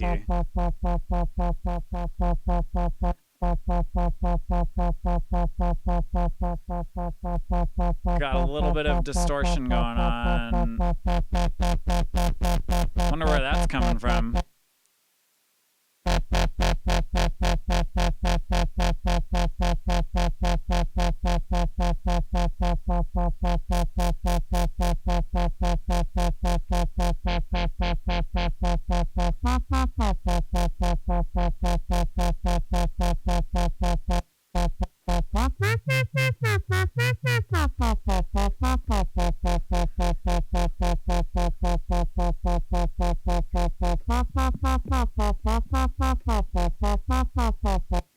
Leatherfunk says, when I was skating, I had a 7.5. Do they measure our skateboards outside of the U.S. measured in metric or standard? Also, why isn't the metric system called the standard system? Isn't it the standard system of like the world except for the United States? Okay. That's my question of the day for everyone. Oh, it's measured in inches. All right. I mean, I guess it's skateboarding must be, it's like an American thing, right? Did skateboarding start in America? America? Okay, so this is kind of fun. You could just go nuts, like.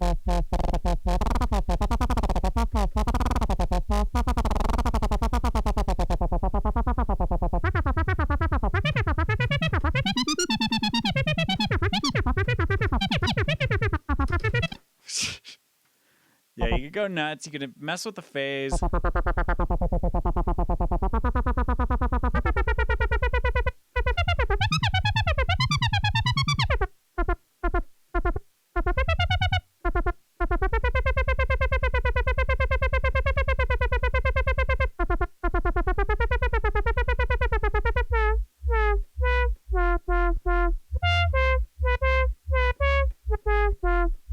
Yo, honestly, that sound would be pretty sick with like some reverb on it.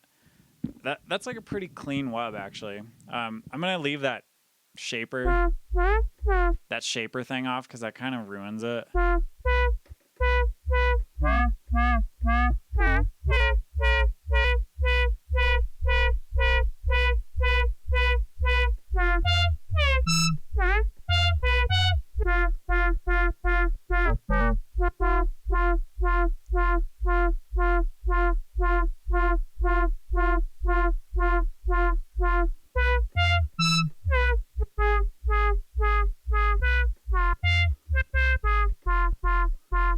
That's kind of cool.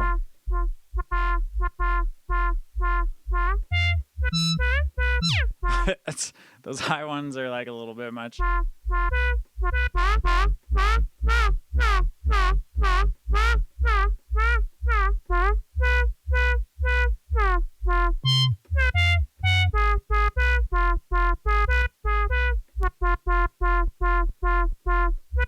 Okay, having a little bit of that kind of helps too.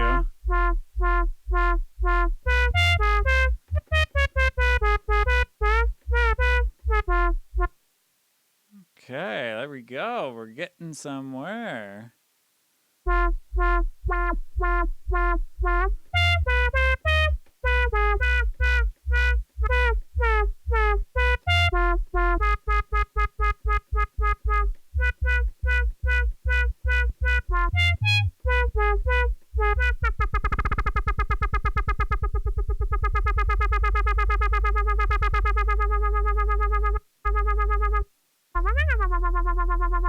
Oh, that would be kind of a sick drop. Like.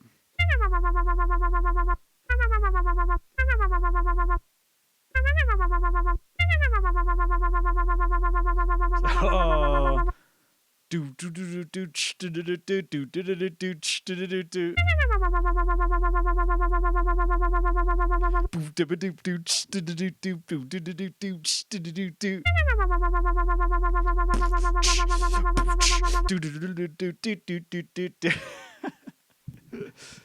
Oh man, why are you guys watching this?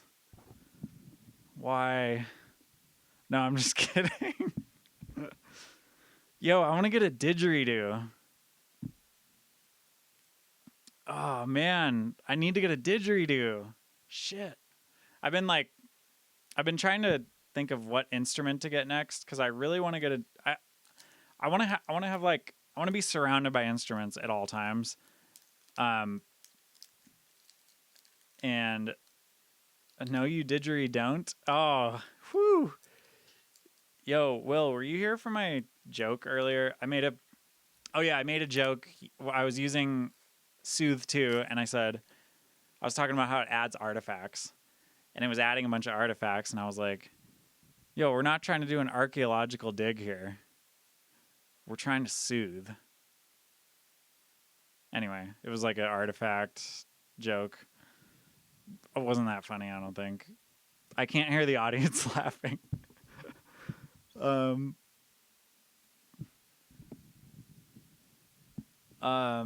Okay, so let's see here. Ooh, that's tight.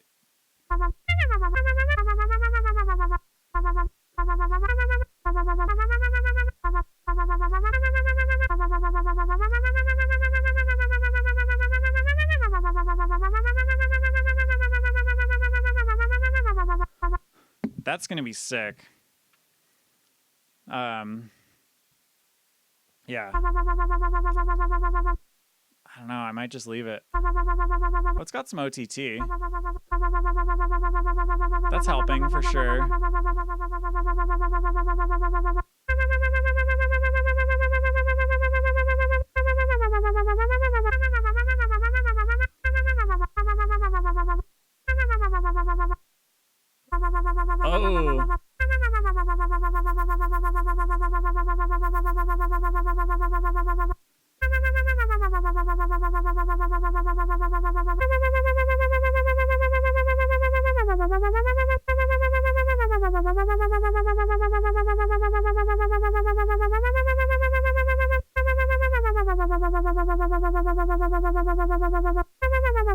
Oh. Oh yeah, there we go. So just a little touch of erosion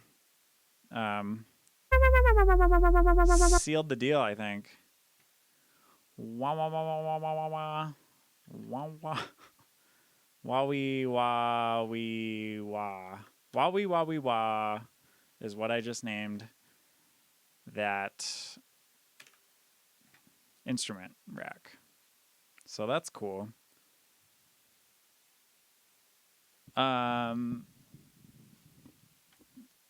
Let's see. Wowie.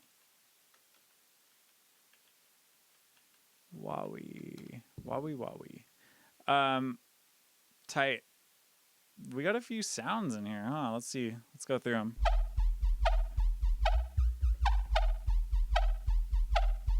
That was a fart.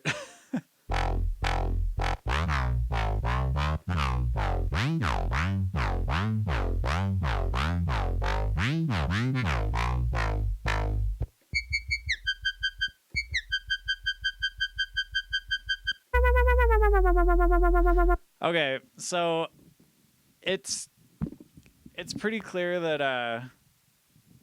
I am way better at using Massive. Oh, because I'm not really that happy with those other sounds now. But I would still use those in a song. I don't know if I would use all these together, but that little like wah, wah, wah, I kind of want to make some variations of that.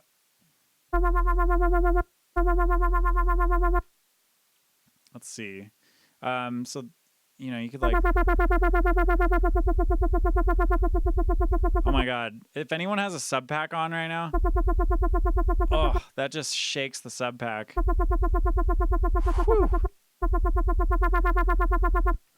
No, let's see what's going on here though.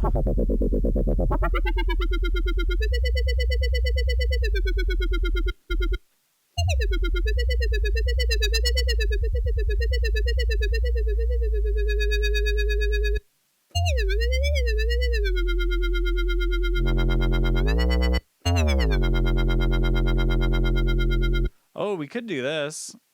Oh, we could do this.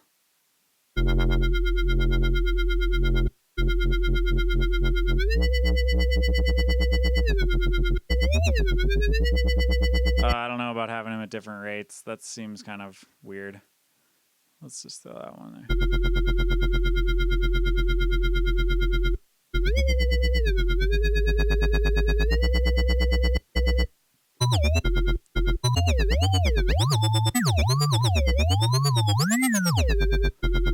That's kind of cool. I kind of like what's happening here. Flanger. Oh, mono. Oh, flanger mono. There we go.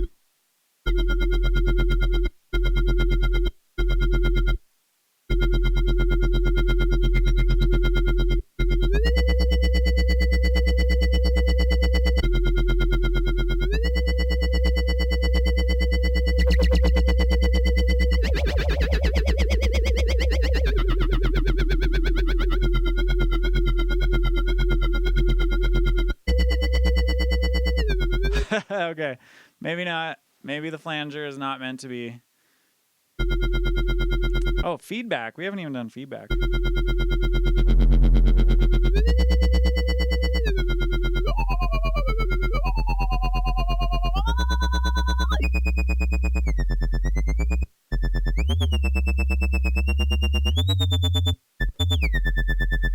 Okay, once again, I like the squeakiest sound that I hear.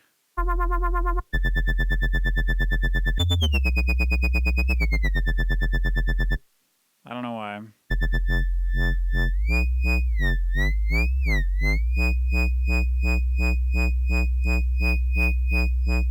I'm like, it's on 64 on both of these. Come on.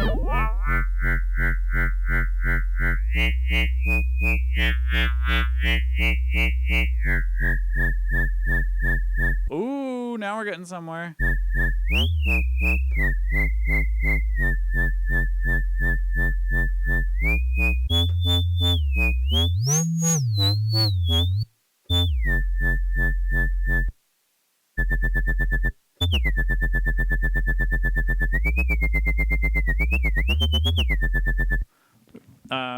That would sound so good. That would sound good with some swing. I agree. And I think when I use it, it'll be on something swingy like triplet style.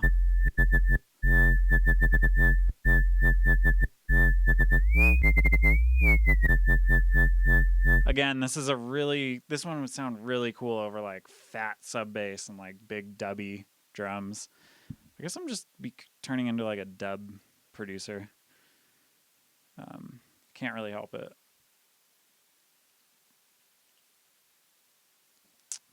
Oh shit, Tom's gonna buy that deck.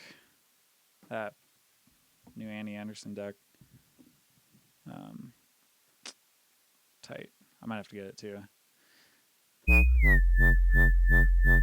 This is kind of sick, actually. I like that sound. How about, what do we name this? Fuzzy Wuzzy.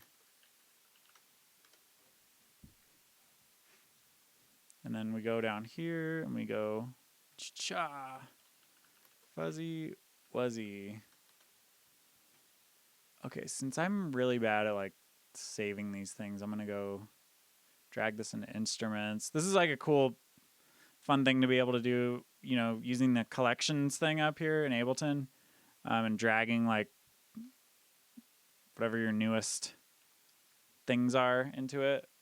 Oh shit. Oh, I got macro bars. Hold up.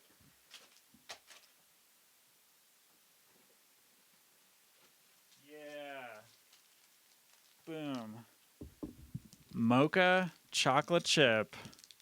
It just occurred to me that I've been sitting on this today in my backpack. Oh my god. That's so good.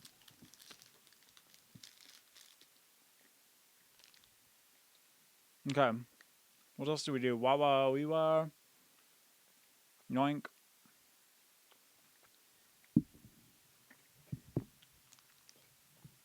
Nice.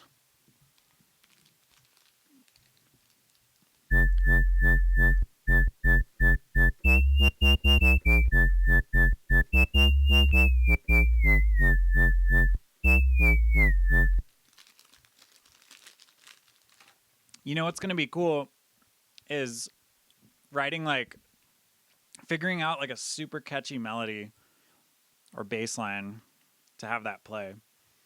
That would just seal the deal. That's such a cool like full sound.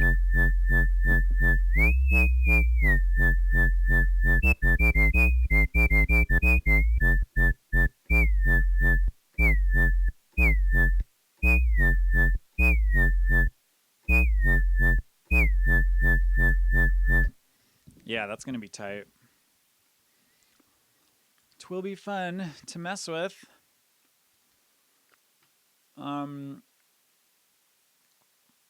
Okay. Save live. Should I save this? Yeah, I should probably save it. I'll save it in Twitch 150 thingy project. Sound design. What's the date today? 4/12/21. I always have to put the year because, yeah, it starts to get confusing. Tree05. What up? Love from Orlando, Florida. What's up? Last time I was in Orlando, I got a rental car and drove to Cocoa Beach and went to the skate park there, and it was so fun. It was such a sick park. Like this like series of bowls, and it's basically like a giant snake run, but all these little like side things that you could like mess around in. And then I went down into some like deep pools at the very end. Yeah, it was sick though. I really liked it. I really like Cocoa Beach actually. Anyway, I won't get into that. I like low key, but not very low key. Want to move there. Because I just want to be able to surf all the time and skate and not have winter. So, yeah, we'll see about that. All right, well, I think I'm gonna wrap it up here. Real quick though, let's listen to the song again. The one that we worked on, and try and get a whirlwind. Oh my god, a whirlwind.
Okay.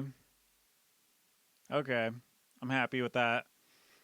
That was a good session. We got there are a few things that I still am going to want to fix. So I'm going to come back probably tomorrow with some notes, and then we can do the probably the final touches. This has been cool though to do this because I'm not like in a hurry at all to try and finish this because I'm doing it on the stream. Like it's more like I'm just turning the camera on and like doing what I would normally do anyway. So it's cool to take everyone through the entire process of writing a song for me, like from start to finish. And it would be sick. The best part would be if I could get some vocals going. Actually, you know what? I'm gonna try and reach out to Raga Twins somehow. Probably on Twitter, I guess.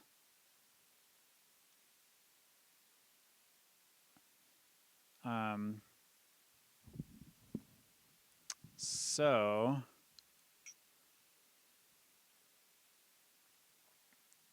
let's see. Yeah, I'm gonna figure that out.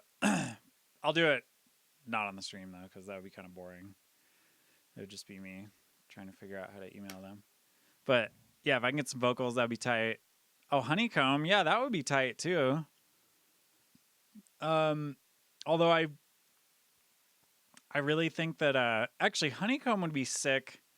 I should hit him up now that you brought that up. But he would be sick on like some of this kind of stuff. Or wait.